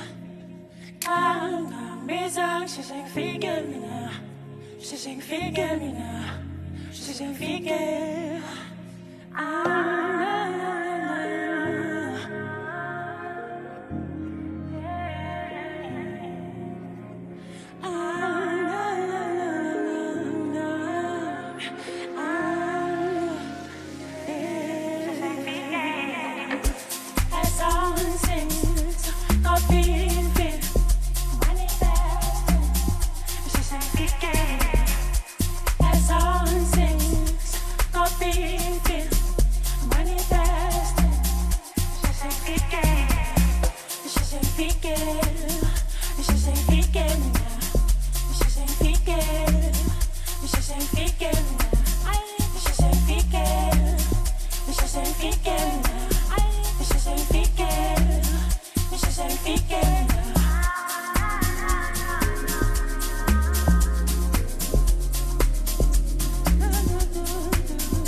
Just a taste of what you're going to be getting at the Manifest event with SABC1 that is going to be happening at Carnival City. Don't forget, you can get your tickets, 350 Rand starting from there at CompuTicket. I can't wait to see you there as well. But, my friend, we still have so much to do. My beautiful Cape Teasy, Sheezy family, what's going on?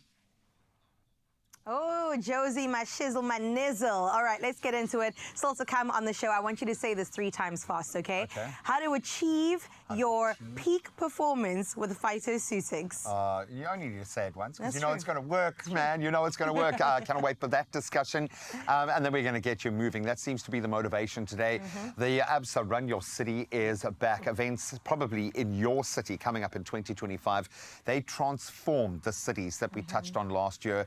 The lives were transformed. Literally, the city streets were transformed. It's an amazing opportunity to see your city in a way you never have before. And registration is open. We'll get into the details after this. Oh, Graham also said he'll run in 10K, so there's that. 5.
It's my feel-good breakfast show.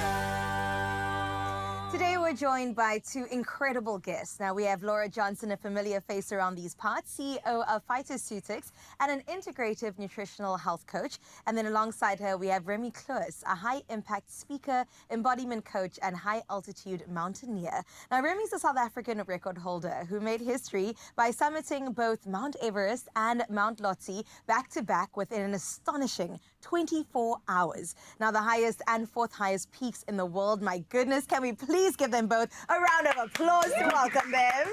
Absolutely love it. Welcome, ladies. And a huge congratulations, Remy. That is so incredible. How do you even continue life after achieving something like this? It started as a healing journey, and now I'm just privileged enough to be able to have taken that and transformed it into a career.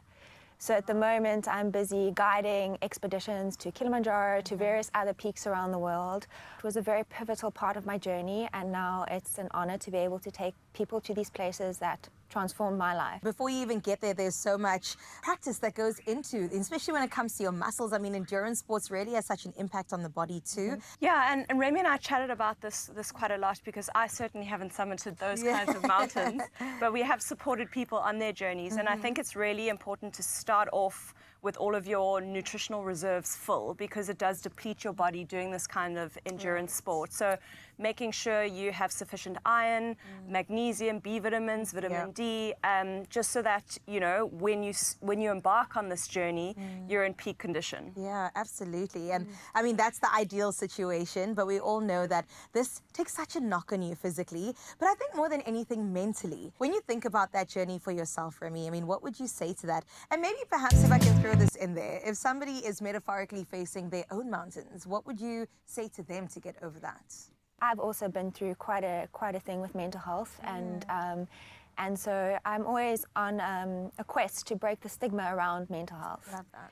And overcoming mountains is something we battle with every day, and it's so terrifying to be vulnerable and to climb that mountain. And something I've always reminded myself of is to strive for progress over perfection. This truth has just transformed my life in the biggest way. I 100% agree. I think, you know, often when you set this crazy goal, it seems so overwhelming and that scares you away. But if you just focus on the baby steps to get there, you can conquer that. You're right. It's just about the step, one foot in front of the other until you actually get there. Maybe you can talk to your own experience with rest and recovery also, Laura, when it comes to supplementing that. What sort of advice would you give? Yeah, so we chatted about this a lot as well, because it's one thing preparing your body, you know, for these kinds of events, but then while you're doing these events, like recovery and rest is so crucial. And I think, you know, your days are full of adrenaline. Can you imagine, like, climbing these peaks where you're like, oh, if I fall here, there's it's, you know, it's a problem. And I think it's death. Yeah, I didn't want to say that, but yeah. But, you know, I think, you know, when you have this high adrenaline, it's often, like, difficult to, you know, calm down at the end of the day, no matter how tired you are, or you're also anticipating the next day. So, you know, adaptogens are incredibly powerful here. Things like ashwagandha, they really help your body deal with stress. They help, you know, calm your nervous system, and things like magnesium as well, fantastic for your muscles. Curcumin, an anti-inflammatory, you know, this endurance exercise causes a lot of inflammation in the body, and inflammation in the brain actually causes mood disorders and more stress. So I think, you know, curbing inflammation, helping your body relax is crucial. Yeah, and also to add to what Laura was saying, another adaptogen that's really served me is rhodiola for energy and performance, and I use all of the supplements that Laura mentioned. And also sometimes on expedition, you know, you're not able to eat all the, you know, nutritious food that you usually want. So you come back and you want to look at, like, supporting the gut a bit better. So maybe take a bit of, you know, better gut. The tummy is known to be the second brain. So those are the other kind of supplements that I dabble in and out of during the course of expedition, pre, during, and post. You know, you prepare and you climb this mountain, and then you get back and it's like, what next, you know? And then I think if your gut is out of sync, that kind of adds to this, you know, dip. And anyone who's, you know, been through a wedding and gotten married also realizes this, you know, at the end of it, you're like, what now? And I think, you know, then focusing on supporting your gut, supporting your mental health, you know, maintaining that feel-good state of mind is really important. And you know that we're all about that feel-good, Laura. I see what you did there. I love it, and it's so good to know that you are here to assist and help, and also that we can conquer any mountain. Remy, congrats again, and Laura, thank you so much for being here, sharing these valuable insights, just letting us know that, you know what, it's going to be okay, and whatever you are facing, there is help definitely there to support you. And of course, we wish you all the success with your next journey and anything you may take on. Laura, I want to see you on a mountain next. Oh, please, can we make this happen? Please make this happen. I'm on it. I'll keep you posted. Okay, cool. Stay tuned. Next time you're on the couch. Yeah, we'll see you then. Optimize your gut health with Phytoceutics range of pre, pro, and postbiotics. Use code Expresso for 15% off at phytoceutics.com. We said it earlier, and we are still just as excited. Run Your City is back, and it's bigger and better in 2025. One of South Africa's most loved road running events is kicking off the new season in Cape Town, Sunday, the 11th of May. So whether you're a seasoned runner, and some of the best in the world come down for this, a first timer, or just looking for an unforgettable experience, I promise you, the Absa Run Your City Cape Town 10K is your chance to hit the streets and be a part of something truly special. What's better than one Carissa, two Carissas? This rocks. I love Run Your City. Last year I got to be on the ground at Durban, and it was so incredible, the energy of the city and just magic, the efforts that they put into it to bring the city together in a clean and beautiful way. Unreal. And what makes this race so unique, you might ask, it's more than just a 10K. It's a celebration of Cape Town. Runners will take a fast, flat route that showcases the city's most iconic landmarks, from the stunning coastline, which you know and love, to the majestic Table Mountain. Along the way, the energy of Cape Town's vibrant performing arts groups will just keep your spirits high and keep your feet moving, especially when you're feeling that dip. You know? Oh, completely. And I mean, the elite runners beat us in our car from the start to the finish line Gray, that says at the last something. Cape Town event, just to give you an indication of who you're going to be running with. But then we found people running because they had just come through drug recovery and they wanted to kind of lay down a marker in the sand. I met a young man running for his mother who had passed away. I met tons of people running for each other because this mate wanted to do it. So they were like, well, I'm going to come and support you. Get it together. Just magic. It really is. It's like a moving street party from the start in Milnerton to a very buzzing and exciting finish in the mother city, in town. At the heart of the city, you can expect some incredible views, obviously electric vibes and non-stop motivation. Wherever you look, you will be motivated. I would agree with that. I might just sign up to do the 10K. I don't know. When did you say 11 May? That's very close. That's very close. Sports. You That's can. sports. Let's go, baby. And don't forget, the Absa Run Your City series isn't just about running, okay? It's about bringing people together and supporting local communities and really making an impact. With every step, runners contribute to a meaningful charitable initiative that is across the entire country. Yeah, I love it. You're not just running for yourself, and that does help to motivate you. I just can't get over the image of Pretoria on the morning when we went to go do our shoot recce before the runners had come back out, and all the runners and race organizers the day before had cleaned up the city. The jacarandas were out in full force, and it was so nice to be in it. And I hadn't been to Pretoria for a while. And it was just beautiful to see the pride that people had. It's gorgeous. We've got beautiful cities. You've just got to see them in a different light, and you've got to invest yourself, and this is how you do it. Yeah, definitely. So are you ready is the only question I have to ask you to lace up and be part of the action. All you have to do is head to visit runyourcityseries.com to register and get all the details. The countdown to the Cape Town one is definitely on. And this is just the beginning. 2025 is going to be set to be the biggest year yet for the Absa Run Your City series. We look forward to seeing you there.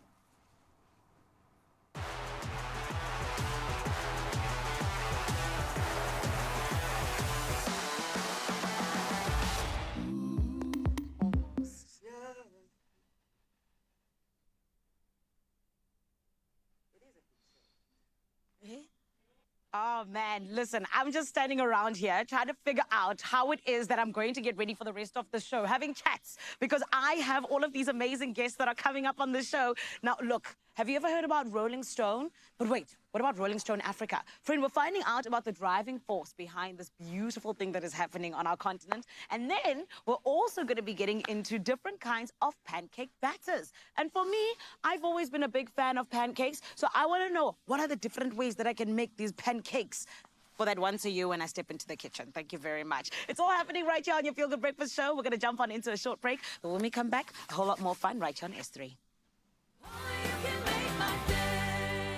Welcome to Soul Lifestyle, where you can shop everything from innovation to well-being. Minimalist design and home decor, stylishly durable high-performance wear. For the immersive healing power of cold water therapy, there's the Soul Dipping Pod. Or ease back into the S-Serene Comfort SL Track Massage Chair for mind-body recovery with its intelligent body detection and soothing heat therapy. Now you can win one of 5 2,000 Rand vouchers to shop Soul Lifestyle online. Check the competition post pinned to the top of @SoulLifestyle on Instagram and enter. T's and C's apply.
It's my feel-good breakfast show. Welcome back to your Feel Good show. It's just gone a minute before 8 o'clock. Let's get into your national news headlines, where most fuel prices are expected to fall slightly this month. This is according to the latest figures from the Central Energy Fund. The price of 95-octane petrol would decrease by about 6 cents per litre, while 93-octane petrol could become approximately 6 cents more expensive. Diesel will drop by about 16 cents per litre. Now, these prices are changes, or the changes in the prices are attributed to a weaker US dollar and lower oil price. The Department of Petroleum and Mineral Resources has yet to confirm the official prices, which will come out into effect tomorrow. In other national news, the trial into the disappearance of Jocelyn Smith more than a year ago began yesterday in Saldanha Bay, allowing community members to attend. Now, Jocelyn's mother, Kelly Smith, her boyfriend, Jacquin Buta Apollos, and his friend, Stefano Van Rijn, face charges of kidnapping and human trafficking. All three pleaded not guilty. If convicted, they could face life imprisonment. The state alleges Smith planned to have her children taken or sold and was handed money by an unknown woman just before Jocelyn vanished with her mother in a white vehicle. The trial continues today. Looking at your international news-making headlines, Gabon's interim president, Brice Oligui Nguema, has announced his candidacy for the nation's April 12th presidential election. The 50-year-old seized power in a 2023 military coup, ending the long-standing rule of his predecessor, Ali Bongo, and his family over the oil-rich but impoverished nation. While Bongo's removal was welcome, concerns remained over the junta's hold on power. In November, Gabon approved a new constitution, which did not bar Nguema from running. He told supporters that in response to numerous appeals, he had decided to stand as a candidate. Meanwhile, the second stage of Gaza's ceasefire appears in jeopardy, raising fears of renewed war. Now, Israel, backed by the U.S., has halted humanitarian aid to Gaza, insisting Hamas accept a new deal. Egypt and Qatar, key mediators, condemned this as a, quote, flagrant violation and accused Israel of using food as a weapon. Israeli PM Benjamin Netanyahu claims a U.S. envoy proposed extending the first phase ceasefire for 50 days, covering Ramadan and Passover, with Hamas releasing half the remaining hostages. Hamas rejected this as an Israeli ploy to avoid second phase talks.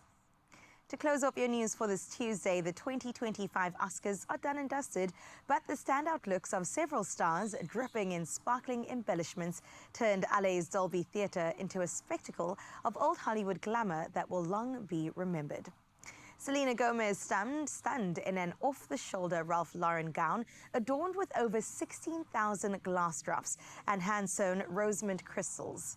Now crafted by 12 Italian artisans, it featured an airbrushed pink ombre finish that shimmered with every move. Doja Cat mesmerized in a custom Swarovski gown, glistening with over 1 million crystals for the Academy's James Bond tribute.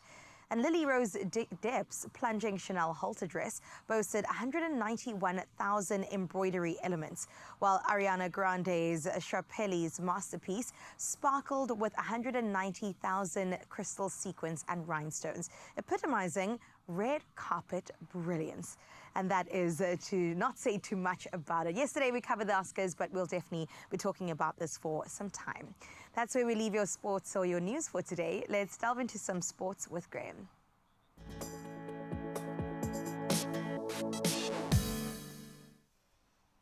From champagne colours to champagne rugby, defending champions UFS Shimmelers edged out UJ 49-45 in a 12-try spectacular in Bloem last night. That while the NWU Eagles, they survived a late scare to beat Wits 39-34. Down in Stelli's, Marty's crushed CUT 54-0 to stay unbeaten this season. That as UCT's Ikeys handed UP Tuks their first loss with a 36-29 victory down in Cape Town. So well done, but some spectacular rugby on offer. Likewise, some cricket to look forward to as defending IPL champions, the Kolkata Knight Riders, have now appointed Ajinkya Rahane as captain for the 2025 season, replacing Shreyas Iyer, who of course has now joined the Punjab Kings. So Venkatesh Iyer will serve as vice captain, and Rahane, who led India to that historic Test series win in Australia, now takes charge as KKR, prepared to face the Royal Challengers Bengaluru in the season opener, and that's on the 22nd of this month. Now, great news for one of our greatest. Benny McCarthy has been appointed officially Kenya's new head coach, finalising a deal that's been on the table since December last year. The 47-year-old has just 3 weeks, though, to prepare for World Cup qualifiers up against Gambia and Gabon.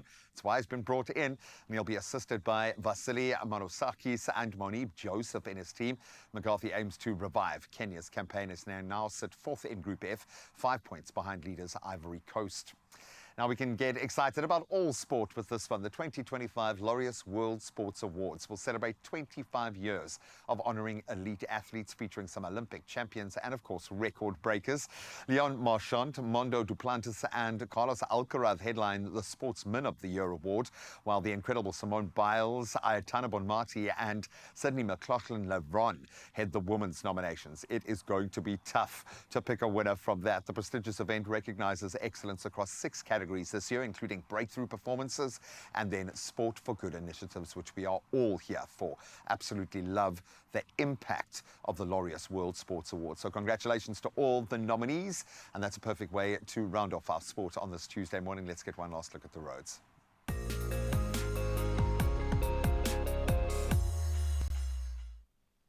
Thank you, my lovely Graham. Zanzi, let's get into what's happening on the roads for the last time this morning. In KZN Durban, traffic is extremely slow moving along the N2 northbound after Earbia Klutter interchange. The left lane is closed over there, so motorists are advised to please allow for added travel time if you are using that route. Then over in the mother city, Bellville, back-to-back traffic is being experienced on the N1 inbound at Durban Road. Delays are expected, so please make sure that you do allow for travel time there as well. And also always make sure that you arrive alive, because we want you to get to where you're going in one piece.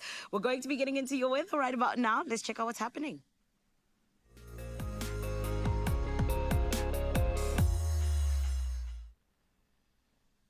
The South African Weather Service has issued a yellow level 2 warning for severe thunderstorms, expecting excessive lightning and heavy downpours over the southern high ground of Namakwa District, the Beaufort West and Prince Albert municipalities in the Western Cape, northern parts of the Eastern Cape, Southern Free State, Western KZN and the southern escarpment of Mpumalanga. These areas may experience severe thunderstorms, unfortunately. Meanwhile, the Cape Winelands District municipality has contained a fire in the mountains near Kaalmoor, Stellenbosch.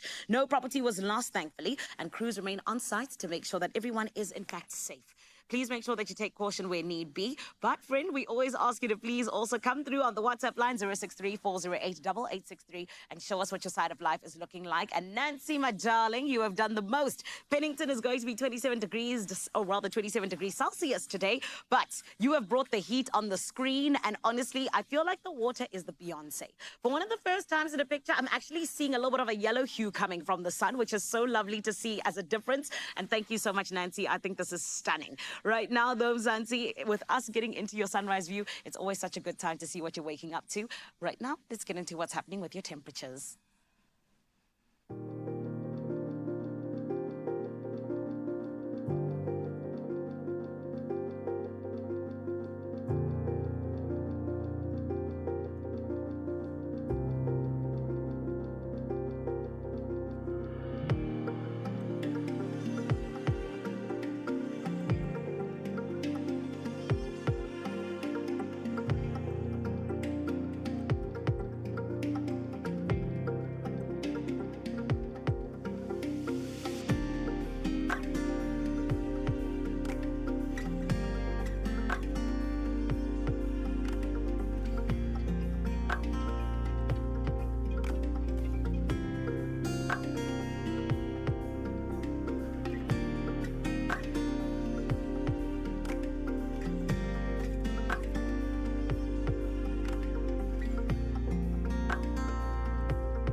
All right, some very interesting weather temperatures that you can expect, but let me tell you, Mzansi, what you can expect is some nice money. 57 million rand in total estimated Powerball and Powerball Plus jackpots are waiting to be won on this Tuesday. Now, don't miss out. Play Powerball for an estimated 30 million rand, and then you get Powerball Plus for an estimated 27 million rand today.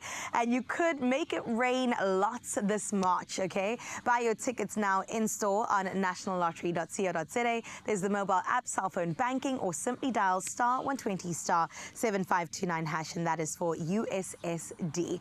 Now, we've posted all these details on our Expresso social pages. As you know, you can see the fit that you chose today, as well as get yourself in the running to Panda, Pusher, Play, Powerball, and Powerball Plus for 57 million rand in total estimated jackpots. And that happens today on this Tuesday. You could just win big, but all you have to do is play right now. Now, we still have an hour left in your company. Let's find out what's still to come. Yep, in just a moment, we're going to get the skinny on Rolling Stone Africa. If you want to find out more, you're going to have to plug in. Then, yes, a lot of pancakes will be consumed today. I'm told by my son, in fact, warned. So we're going to get Chef Kelly into our kitchen to show us 3 ways of making batter for 3 different styles of pancakes, whether you call them flapjacks, crumpets, or pancakes. We don't care. We'll probably break the internet a little bit with this one, but we've got the perfect batter heading your way after this. And pancakes, hopefully.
It's my feel-good breakfast show.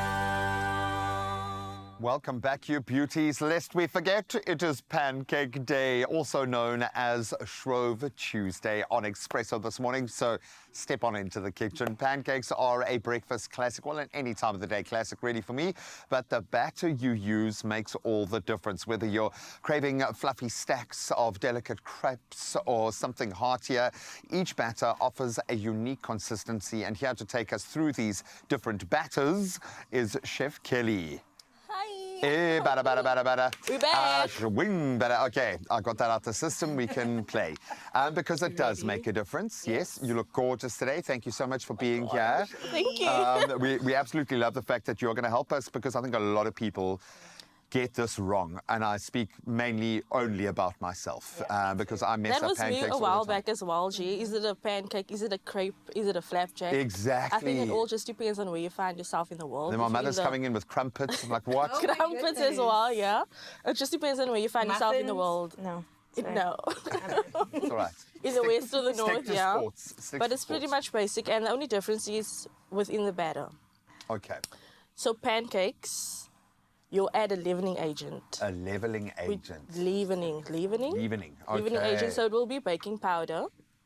Whereas crepes, you won't add any leavening agent. Okay, and, So and there's- many of South yeah. Africans, we think a crepe is a pancake because Yeah, we have exactly. them, that's how we've known them. Because they're ultra thin, you know, but pretty much basic. G, you have over there. Okay, You're going to bring it together for us? I'm going to do it for you. Okay, so talk me through So what I need that's to just do. some all-purpose flour. Okay. You can add some sugar and salt. Right.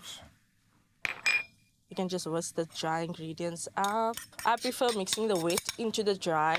It just, I think it lessens the lumps, in my opinion. You see, Yeah. well, I would trust your opinion because I'm sure you've done this about 500,000 times.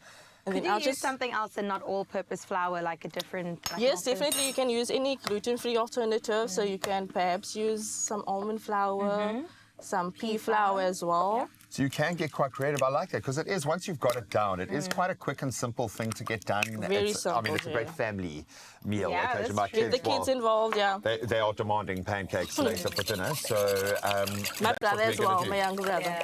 He's all about pancakes. Okay, so the eggs have gone in. What else went in there? Some eggs and oil. Oil. Then we're going to add some milk. Just going to whisk that up. Okay. And I suppose you get to a point where you can kind of eyeball your batter and know the consistency. It's Absolutely. Kind So of viscosity, if you will. Over here, we're going to be doing the basic pancake recipe. So I Okay. think it could be used for either sweet fillings or savory fillings. You can see we're not adding sugar.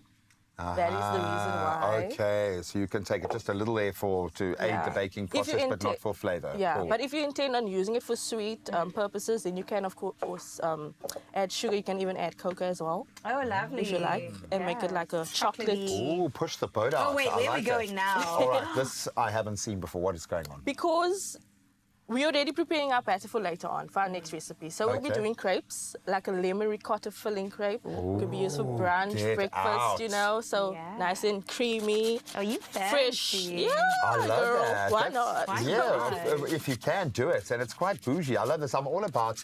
I don't think we host enough brunches and breakfasts, don't. and it's like as a family, granted with 2 young kids, going out in the evening just doesn't happen anymore. So I love family social occasions, and it can't always just be a braai. It's Yeah. nice to Yeah. have like a breakfast where everyone gets Homey, involved. yeah. And especially if you've got new generations, little ones coming in. Those are those kind of family rituals that you absolutely want. Oh, that's cute. All right, now I'm watching to see if there's any special trick she's. Not really any special thing.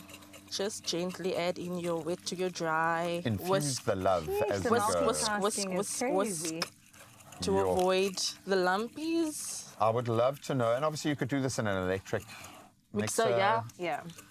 I think it would work better if we had an electric mixer, but and also if you don't, What do you mean? and if you don't want the bowl to slip, then you can always add a wet kitchen towel to your counter, place your bowl on top, and then just Oh, I love that. whisk. It Never will mind prevent spending it. money on a non-stick whatever. Just wet your kitchen towel. The smell is amazing already. So important tip when it comes to pancake batters, you need to allow it to rest. I At was gonna least ask. 15 to 20 minutes, just so it helps the gluten relax and it creates a softer, smoother textured crepe or pancake that you're making. Oh, so I love that. it Don't does rush help. it. Yeah. Oh, and can you leave it overnight? Does it last well, or should you be using it within a particular window? You can leave it overnight. I wouldn't, only because the batter then becomes thick. Yeah, but if we sticking to tradition, like people in France, they leave their batters anyway from 6 to 48 hours. Oh, wow. Okay. That's so if you're making crepes, not pancakes. Okay, and this is pancakes that we're doing now. We're doing pancakes. All right, so it's going to be a bit more aerated. What was the leveling agent? Did you say leveling? Leavening. Leavening. What was that? That was the baking powder. Baking powder. Baking powder. But there you have it, lumpy. And it looks velvety and smooth and beautiful. I'm going to let you stand So we're going to allow this to rest. And in just a moment, we are going to start creating. I know we always rush the process just a little bit on your Feel Good Breakfast show, but we have to, man, because we've got limited time and we want to get to the food because everyone demands it. If you've got if you've got any pancake, crumpet, crepe tips for us, we'd love to hear. Hit us up on our social media platforms. But we're going to try our hand right now at creating with this beautiful batter, and we'll take you through a few more creations in just a moment. So Nelly, I can see on your face you are literally reaching through that screen right now at our pancake batter. Yes, it does smell as delicious as it looks. Friends, I am so jealous. I am so jealous. I'm absolutely hungry at the moment. And you know what? I'm going to ask you guys just to eat more for me, okay? Have one and then have one for me as well. Thank you very much. And it looks like you got the perfect recipe. And speaking of recipes, we absolutely love it when we see a publication go from strength to strength the way that we have Rolling Stone over the last 55 years. They went at the forefront of shaping culture, music, and even entertainment in a way like no other. And why did it seem like the perfect time in 2024 to launch Rolling Stone Africa? Well, my friend, we had to bring along the visionary himself who saw this vision and wanted it to become a reality. It is none other than the CEO and founder of the Moancom Group. I am talking about none other than DR. And this morning, I'm so excited that we get to yet again celebrate this beautiful thing that happened in 2024 and allowing it to genuinely just become even better in 2025. Everyone, please can we welcome DR. DR, how are you? I'm great, thank you. Thanks for having me, Zanella. Of course. DR, I feel like you are just a globetrotter. You're someone who sees all different kinds of cultures all the time and is someone who's inspired by so many different things. Absolutely. So talk to me today just about, why it was that you saw a vision for Rolling Stone Africa. No, that's a great question. So essentially, during my corporate career, I was fortunate enough to travel across Africa. Yeah. So I've been to 20 plus countries. Anglophone countries, Francophone, Lusophone. And for me, it was great to learn about all these different cultures from one continent and also see how similar we are in many ways. So that's my experience, really. I love that. So are you saying Africa's special? Absolutely. Oh, I love that. Absolutely. Speaking of special, talk to me about, one of the best stories that you feel like you've covered when it comes to the great work that you guys have been doing in the publication. I think recently we've covered the story of Uncle Wafo, which to me is a great story, especially for South Africa. So. And I also feel like she's someone who didn't just allow the rest of the world to know what Amapiano is in a different way. Absolutely. But also I feel like, she's putting women DJs out there more than ever, which is incredible. Absolutely, woman, and she's also a young lady, so a great representation for the youth. Yeah. She's a hard worker as well, so, when you look at where she came from and where she is today, I think it's very inspiring. Yeah. It inspired me personally, so, I hope the youth as well across the continent will be inspired by her story. 100%. I mean, a woman doing it for herself and honestly killing it. Everyone at the moment, I think, is inspired by her. And also that cover, absolutely everything. Thank you. It was really beautiful. But I also know, that when we talk about this joint venture between Rolling Stone US and the Moancom Group, media group rather, I feel like, it really is a beautiful meeting. And I think there's always just the way in which you need to find to kind of make sure it's a symbiotic relationship. Talk to us about that. How were you able to find a voice particularly for Africa and differentiate it from the US publication? No, absolutely. So I think we wanted to be respectful of the legacy from the US. So as you said, they've been going for 55 plus years. Yes. The team is doing a great job there. And we wanted to bring Africa and represent Africa in a special way. So, our market is very different to their market, but I think if we look at music, music is a unifier. So whether you're based in the US, whether you're based in Africa, I believe we connect through music. And essentially, that's the mission that we are on. Yeah. And, you know, working with the US, learning from them about the editorial strategy has been great. Beautiful. And DR, you can be so proud because this was something you saw. It was a vision that you had. Now it's come to fruition. So Well, congratulations thank on you. that. Thank you, thank you. So what is the vision exactly for 2025? Now you've started. What do you see for it? Sure. So 2024 was about setting up the foundation. I think we've done that. We wanted to be seen as a Pan-African as well. Yeah. We've achieved that now in 2025. We've got some great covers coming out. So, you know, the first 2 months of the year, we've shown our, you know, the strength of our covers. Yes. So we want to carry on doing this. We're also growing the team. So in 2025, you can expect us to set up a base in South Africa. Nice. And grow the team organically, essentially. So. That's incredible. I mean, you know what? Anything that has to do with South Africa, I love it. I love it when we grow in that direction. Sure. But I also love the fact that you said your target market is quite different to what Rolling Stone US is looking at. Absolutely. How different is it exactly? What does it look like on the African continent?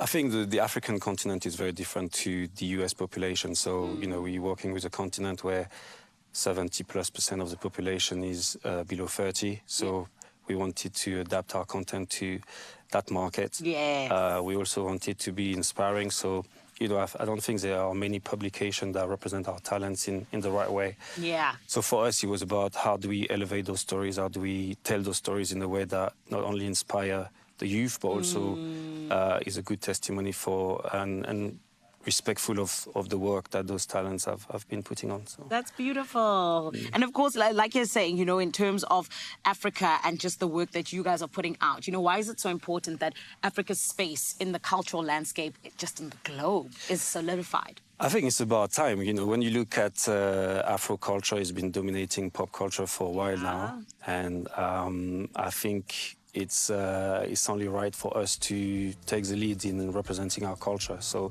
for me, that's really the mission. And again, it's not a me project, it's a we project. So that's why we're planning to have different offices across the continent and bring all these people together. Love that. Well, like I said, DR, well done. You guys are doing incredible work. Thank you. I mean, it's already started off so strong, so I can only imagine it's going to go from strength to strength.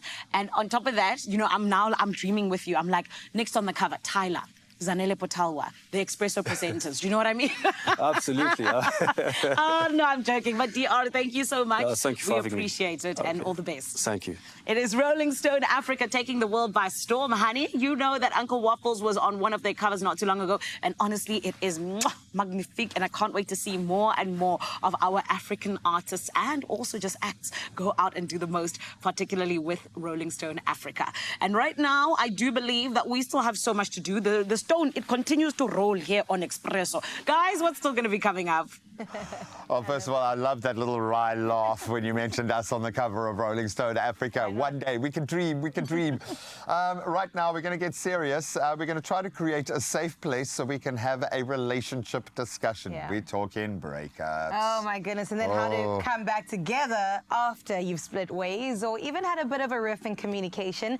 We've got you covered with that. But if you have any questions, Expresso fam, hit us up on our WhatsApp line on 0634088863. And we'll see what we can do with our experts standing by. Some advice would also be very, very welcome. That's true. We'll see you now.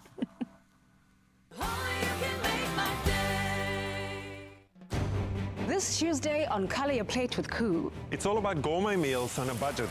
Color your plates. Yes! Looking chaotic here. Yes, there's a lot of things happening here. Intervene, Holy Spirit. Do me a favor, just take a deep breath. How do you do it? It's a lie. It's not cooked. Oh, you're still worried about the pastry? Yes! This dish for me just did not hit the mark. That's Color Your Plate with Koo, Tuesday at 7 p.m. only on SABC 2.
It's my feel-good breakfast show.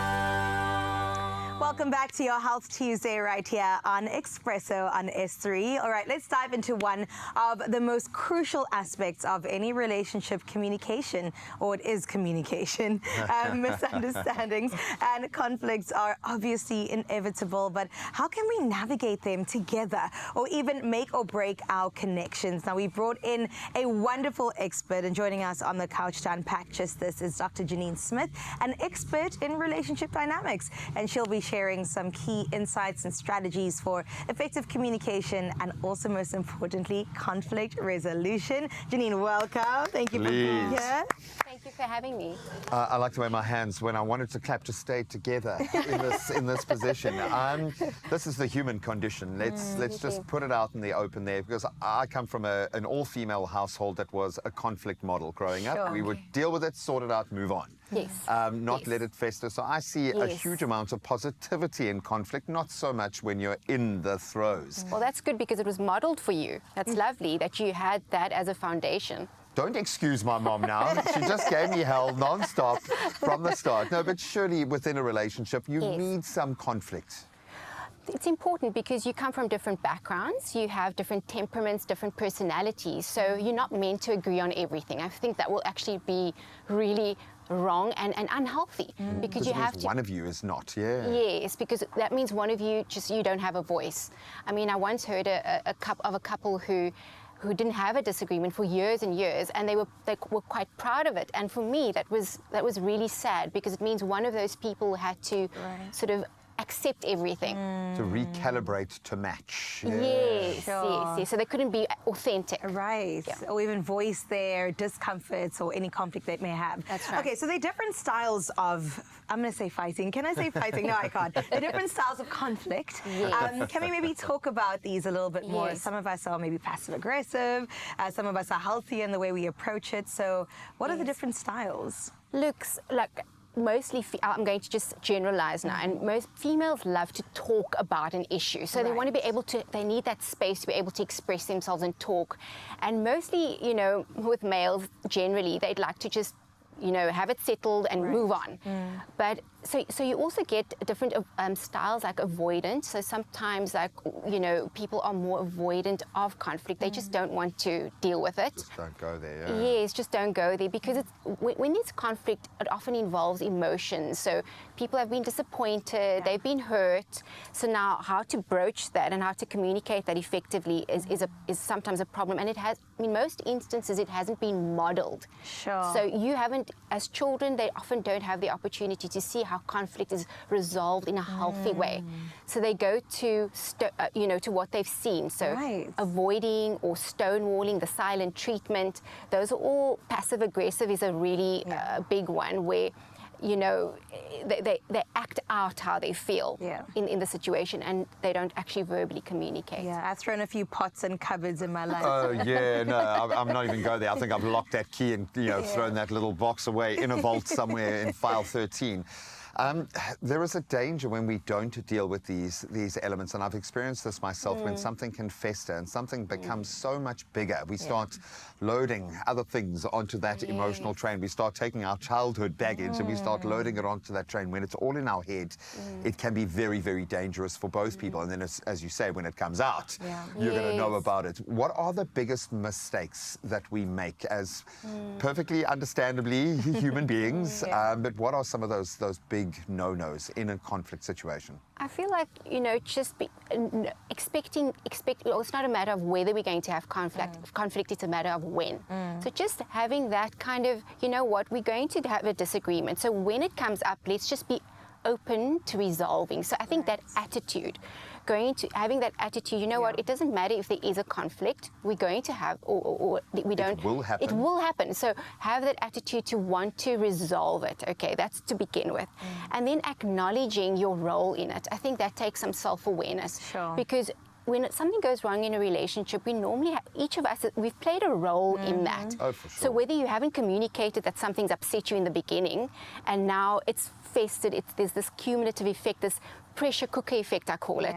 Now it's this build-up and now you explode, but you didn't communicate earlier on. So I think your point about not allowing it to fester is important. Can I add to that? Sorry, I'm thinking along that train of thought, because often we become our own worst enemy in this space, where we're constantly expecting the other person to figure us out. We ourselves don't even understand the craziness in our own head. So that expectation is ridiculous, but you're not affording your partner the opportunity to make good based on a judgment that's just purely in your head. So coming back to one of the biggest mistakes, we assume the intent. We assume, we come up with all of these assumptions, but we haven't communicated anything. So we work on assumptions, and that's we have to separate intention from action. That's important. So we can't expect and assume, because we're setting ourselves up for disappointment essentially. And that's when you bring your baggage along, all of it, all 5. Goodness, I'm just seeing people nodding right now because we've all been here. One thing I will say is that, I mean, we know that women are always right. So, like, how do we even get to the bottom of this? Is that not on the screen while we're talking? I thought that was the strapline that was just running across the screen. Okay. No, when it comes to egos, right? Because it is hard to admit that you are wrong. Apologizing, I must admit, is very difficult for me. So, when it comes to ego, just very quickly, how do you even deal with that within conflict? So again, self-awareness. I love the fact that you are aware that you struggle to apologize, and you need to maybe communicate that. Say, listen, it may take a little bit longer for me to get there, but give me some time. And then your partner knows that, you know what, you're going to need some time to just reflect on what's happening. And I think self-awareness and mindfulness in any relationship is important, because you need to know what you are bringing to the space. So before you actually attack or focus on your partner, try and look at what's happening with yourself.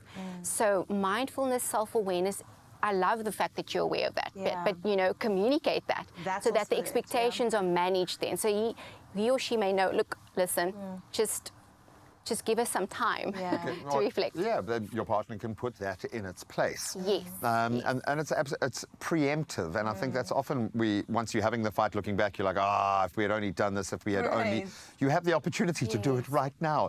If you've got any advice when it comes to conflict resolution, some great success stories, maybe you and your partner fight every day and you love it. Your life is just like the Notebook. We want to hear about it. What are your go-to strategies for overcoming conflicts and misunderstandings in your relationships? And I know we're talking about romantic, but this can be familial, this can be brother and sister, this can be with your kids, which has become my big thing, is how I'm a grown-up, they're little people. How do I resolve conflict in that way and have them invested in it?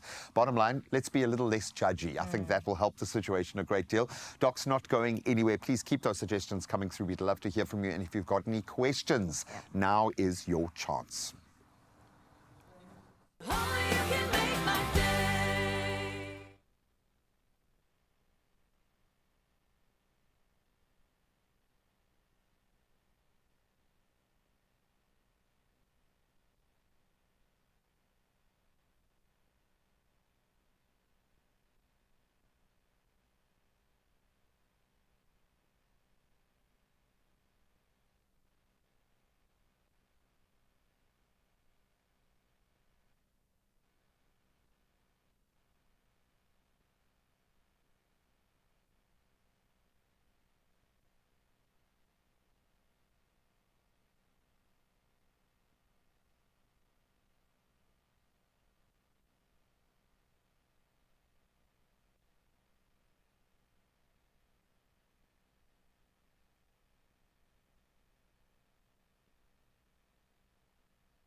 And we're back with some relationship advice. And Dr. Janine Smith is still here to unpack your thoughts or even your questions.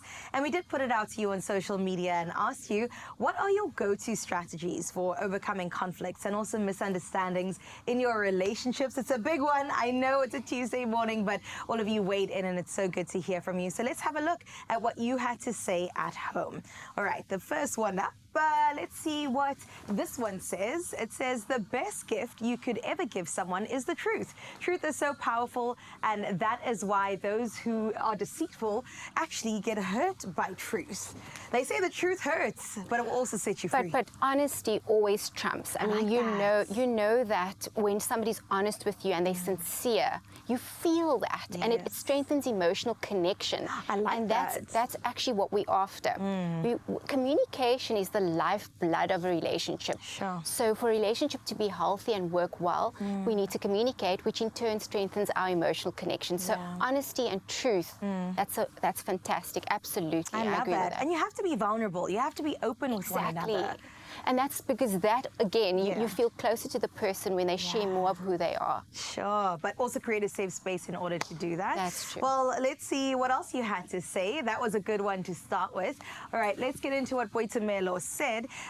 According to my own intellectual understanding, setting goals and knowing your partner's weakness and also fighting it off with positivity could be a game changer. Being humble and understanding or listening with understanding is a key to pure communication. That conflict will be resolved in 10 minutes instead of 3 days. Wait a minute, 10 minutes is crazy. But maybe some great points were raised there too. Look, humility, you know, you don't want to go in, I agree with that, you don't want to go in like with know it all, I'm right, because that's very defensive and it blocks off that connection and it blocks off communication. So when it comes to conflict, you need to approach it with humility. Sure. I agree with that. I like that. The C's are communication, conflict, and also, what else did you mention? Communication. Anyway, communication is the biggest C that you'll ever see. Well, let's get into the next one. Connection. There it is. All right, let's see what else you had to say, Expresso fan. We had Gendo Pile saying, to be honest, with each other at all times, which is what we've been raising. It's a theme. Gendelina really got that right. A theme that we need to continue. Like I said, it strengthens that emotional connection because you know that this person is sharing their vulnerability with you, as you mentioned. So for sure. I love that. Okay, well, Doc, I do have some questions, especially around communication and setting boundaries. It's all good and well, you know, that we are trying to be open with one another, but erecting boundaries is utterly important. So the two are actually inextricably linked. Effective communication means that you set your boundaries, but you don't impose on your partner's boundaries either. So you don't want to kind of eclipse everything by asserting yourself with your boundaries. You have to also, because you see, we change, our circumstances change, we grow, and our boundaries may also shift and evolve. Right. So we have to be, there must be a measure of flexibility. So if I have a certain boundary that I've set now, maybe next year I may feel differently about it, but the key is to communicate that, because my partner may still be on the previous page, you know, in terms of the boundary that I set. Yes. So I think boundaries, that's notwithstanding, because boundaries helps people to know where you stand, how far they can go, what they need to do to please you or to make you happy. So those boundaries are very important, but again, we change, we grow, circumstances change. So to communicate those changes when we are feeling differently about something, to communicate that with our partner so that they are not, you know, we don't find ourselves we're in a conflict because they've misunderstood us. Right, I love that. And in order to do that, you almost have to create the safe space that we touched on earlier. Yes. And so I think about daily habits maybe that we can even put in place in order to create the space for that. So what could we do? I'm glad you've raised that, because we have such busy lives. I mean, a lot of the communication, if you analyze it, between partners has got to do with routine-based communication, like mundane matters, like you need to fetch that, you need to pick this up, you know. Kids' like, schedules also. Exactly. So I think to be deliberate about setting aside time, and it doesn't have to be a long time, literally 2 or 3 minutes when you're having your coffee in the morning or late in the evening when the kids have gone to sleep, to just talk about meaningful things like your goals as a family or as a couple, what you know, what you would like, what you need from each other. So just some time that you deliberately set aside to talk about more meaningful things. I think that to be deliberate about that, because we have to buy out the time out of our schedules, our busy schedules, to do that. I love that. You know, Beyonce's sister Solange said, "Do nothing without intention." And I think we got to go exactly into that. I mean, Doc, to just end this off, maybe you could just give us 1 or 2 strategies to ensure that we actually have healthy and effective communication, just going forward, that maybe we could even implement from today. Yes. So I mentioned it before, but being aware, because we all have self-aware. We all have different communication styles. So it's important to understand what you need, actually. Be aware of that, because if you're not aware of what you need, how are you going to communicate that? And you can't expect your partner to read your mind and read your heart. I mean, how? Yes. So that's important, to be aware of what you need, and then to take a personal interest in your partner and find out what their communication style is, what they respond to, how they feel comfortable managing conflict. Because sometimes people just need a time out, like just to gather themselves, because when we in the heat of anger, we say things that hurt each other, and then you can't take it back. And sometimes you don't mean it, but it just comes out. Exactly. So work out a strategy between yourselves as to what each of you would need to be able to resolve, because that's the goal. You don't want something to be festering or hanging there and then until the next time. And then the unfortunate thing with unresolved conflict is that it hooks into each other. And then if it's unresolved, and then you sit with this massive problem, and by the time people come for therapy to see me, you know, I can pick up that earlier on, if they had just sort of communicated earlier on, that this big issue now could have been avoided. Sure. So we want to prevent it from escalating. Absolutely, and also from resentment to even settle in at the end of the day. That's true, yes. Doc, this has been so helpful. Thank you so much. My That pleasure. big C, communication, is what it is all about at the end of the day, to really foster good commitment, I would say, and even connection with one another. So make sure that you have open, healthy communication. And if not, the doc is standing by to help you out. For now, though, let's head into the kitchen to see what Graham is cooking up. Our pancake journey continues, now introducing our lemon and ricotta crepes. They are a perfect blend of light and indulgence, featuring buttery crepes and a creamy ricotta filling with a refreshing lemon zing to it. Ideal for breakfast or for dessert. They are a delicious way to make any day feel very special. And here to show us how to do it is Chef Kelly. In fact, we're going to bring you up to speed with all of the pancake action here, because now we've moved to a different phase and we've got some beautiful pancake crepes, everything. So break it down for us. What was made with what batter? So earlier we made 3 types of batters, G. Various consistencies. We've got the crepe batter, the basic pancake batter over here, which we've cooked. Nice golden color. That's what you want from a pancake. Looks beautiful. And then the thick pancake batter. I love that. There's a lot going on there. And what I liked about the thick, a little went a long way as well. So there's good value there. From now on, if you're making a pancake or a crumpet, this version of it has to be at least that big. I'm sorry. You don't be rocking up with no kind of, you know, licensed disc-sized. I get that. Okay, so now they look absolutely beautiful. Top them with whatever you like. A little bit of butter, even syrup, that for me is Savory or great. sweet? Yes, exactly. I think probably, believe it or not, I'm very much a savory kind of person, but with crepes, I'm quite simple and I do like them sweet. I really do. So our crumpets look absolutely amazing. And just a note, obviously we figured it out. Pancakes. Well, the pancakes rather. We figured out that once the bubbles start forming on the top, then you know. That's an indication to flip them over, And then once you've flipped it, how do you know that it's ready or finished? Just give them about 30 seconds to a minute and they'll be cooked. Because they've done most of the cooking already. You can then remove them from the pan and then get them ready to serve. Stack them. Stack them up as high as you can. The danger is that you're eating before you finish stacking, so the stack always goes down. Okay, I love that. So we've given you some great batters to use. Which batter did we use for our crepes? So this is the thin batter we used, and this is our little crepe. Beautiful. You can see the fine network of bubbles. That's what you want from a crepe, G. Okay, so it's got to have this kind of like lace-like, tie-dyed, lace-like look to it. So that's what you want like from a crepe. And that says to me that's an uneven surface. There's little nooks and crannies to take in whatever flavor, syrup. The butter also helps so that you can get this nice brown color.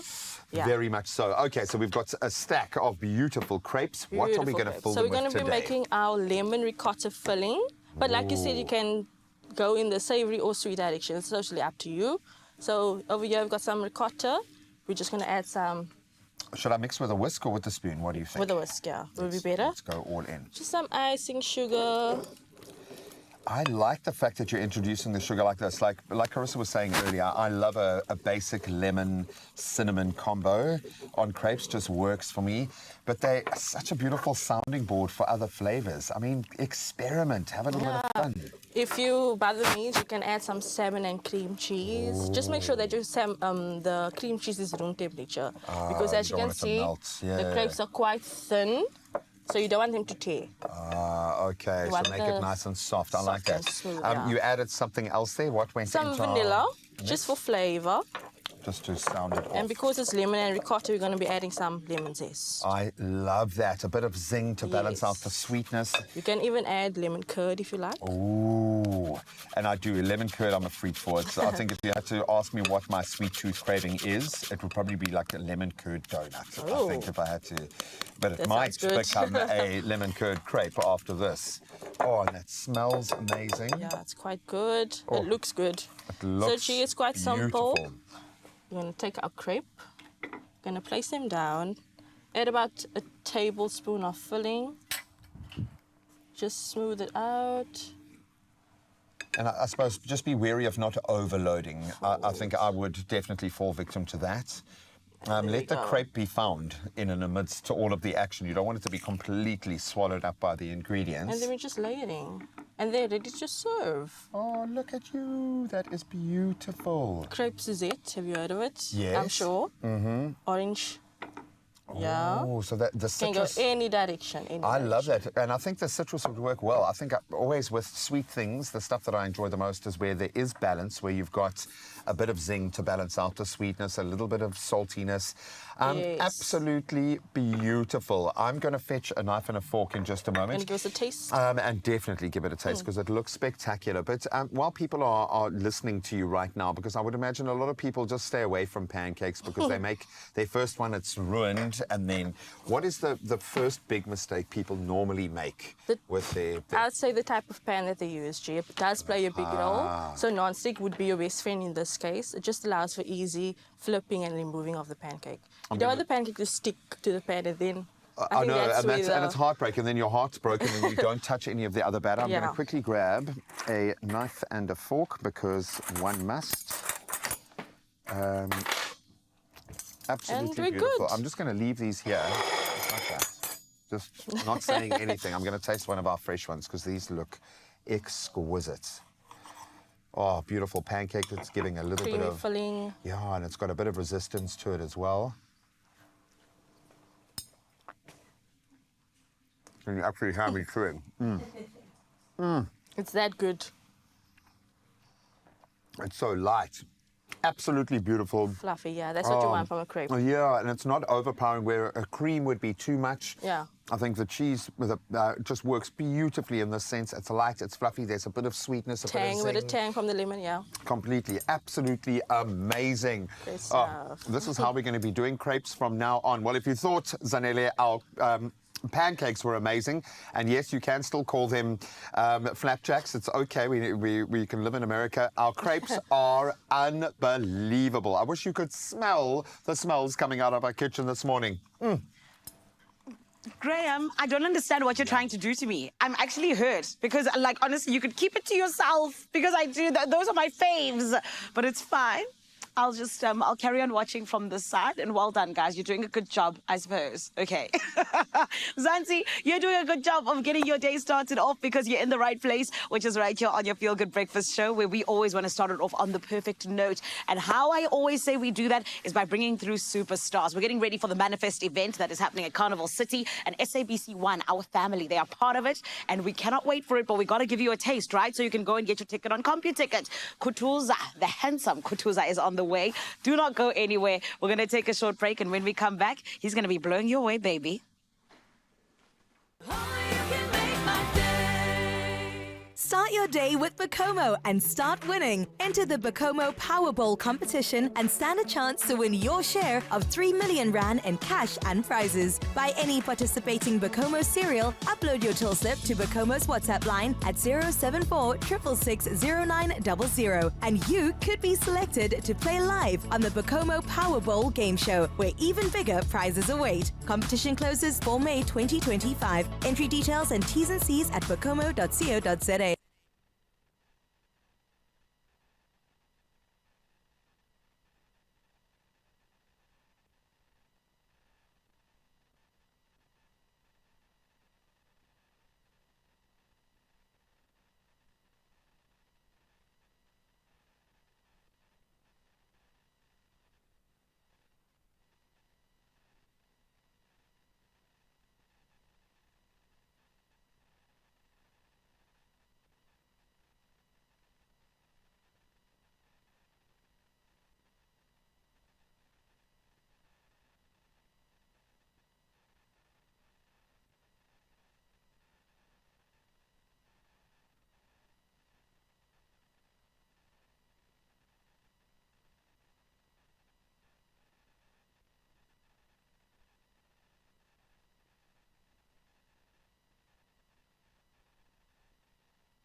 It's my feel-good breakfast show. Mzansi Expresso fan, by any term, you are still as fabulous. Let me tell you about how you can get your hands on some money. Okay. 57 million rand is what I'm talking about. That's the total estimated Powerball and Powerball Plus jackpots, and they're waiting to be won by you this Tuesday, so please don't miss out. Play Powerball for an estimated 30 million, and then you get Powerball Plus for an estimated 27 million rand today. And you could, I love what created the other day, make it rain. Lots of cash this March. Please do that. And we're talking about millions here, guys, millions. You can buy your tickets. You can do it in-store. You can go online, nationallottery.co.za. You can use their mobile app. You can use your own cell phone banking. You can dial *120 *7529# for USSD. And don't worry, we'll keep all of those details up. We will keep it all there. And listen, our Expresso pages are there showing you so much more than just Lotto. But for now, go over there and check it out. And Panda, Pusha, Play Powerball and Powerball Plus for 57 million rand in total estimated jackpots today. And you could win big. I mean, winning big sounds really nice to me. I'll make everyday Pancake Day. Oh, I would yes, literally, please. I would With that find a filling? way. Oh my goodness. I'd buy all the lemons in the world. But then you'd get tired of that filling, so then you've got to try a different. Then you can go the that's crepe okay. Suzette, and then you can go the orange route, and then you you might can feel do like it something all. savoury. I hope we've inspired you to push the boat out, and you, as always, do inspire us. So keep those suggestions coming. And I know we mentioned our social media team, but these guys listen. They watch everything that you're doing, and they take their cues from you, and they pass it on to us. So please, if you need to ask questions, if you've got any conundrums that you're facing, you want us to focus on a particular area, we would love for you to do that. And I don't think you realize how much focus is on critical thinking now in that perspective. We've got a massive responsibility to reflect what you guys are saying at home. And of course, this morning we put it to you guys to be our inspiration with so many massive marathons and peak endurance events happening across the country. We wanted you guys to inspire us with how you inspire yourselves. Oh my goodness. Okay, so let's touch base with the Good Morning Post, because we absolutely love chatting to you, Expresso fam. And we asked you, how do you feel your body to perform at its best when it comes to race prep in particular? Let us know via voice note or even on the social media as we were talking. And this is what you had to say. We got to get into it soon, at least. Absolutely love it. We love the fact that everyone is embracing movement, and we are right now ready to embrace movement of a different kind. Please, can we get some dancing squeezed in, Zanele? Yes, we can. Honey, let's end off the show with none other than Handsome Kutuza with Jola Nepping. Come on.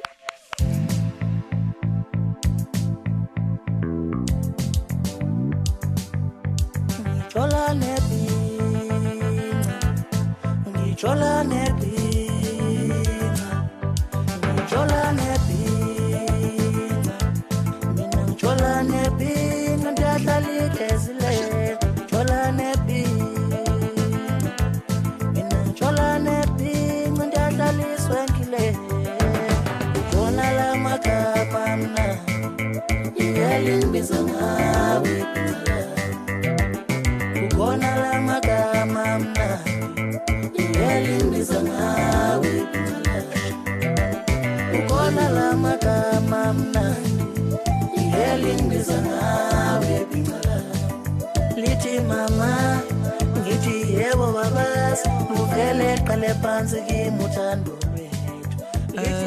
Another feel-good production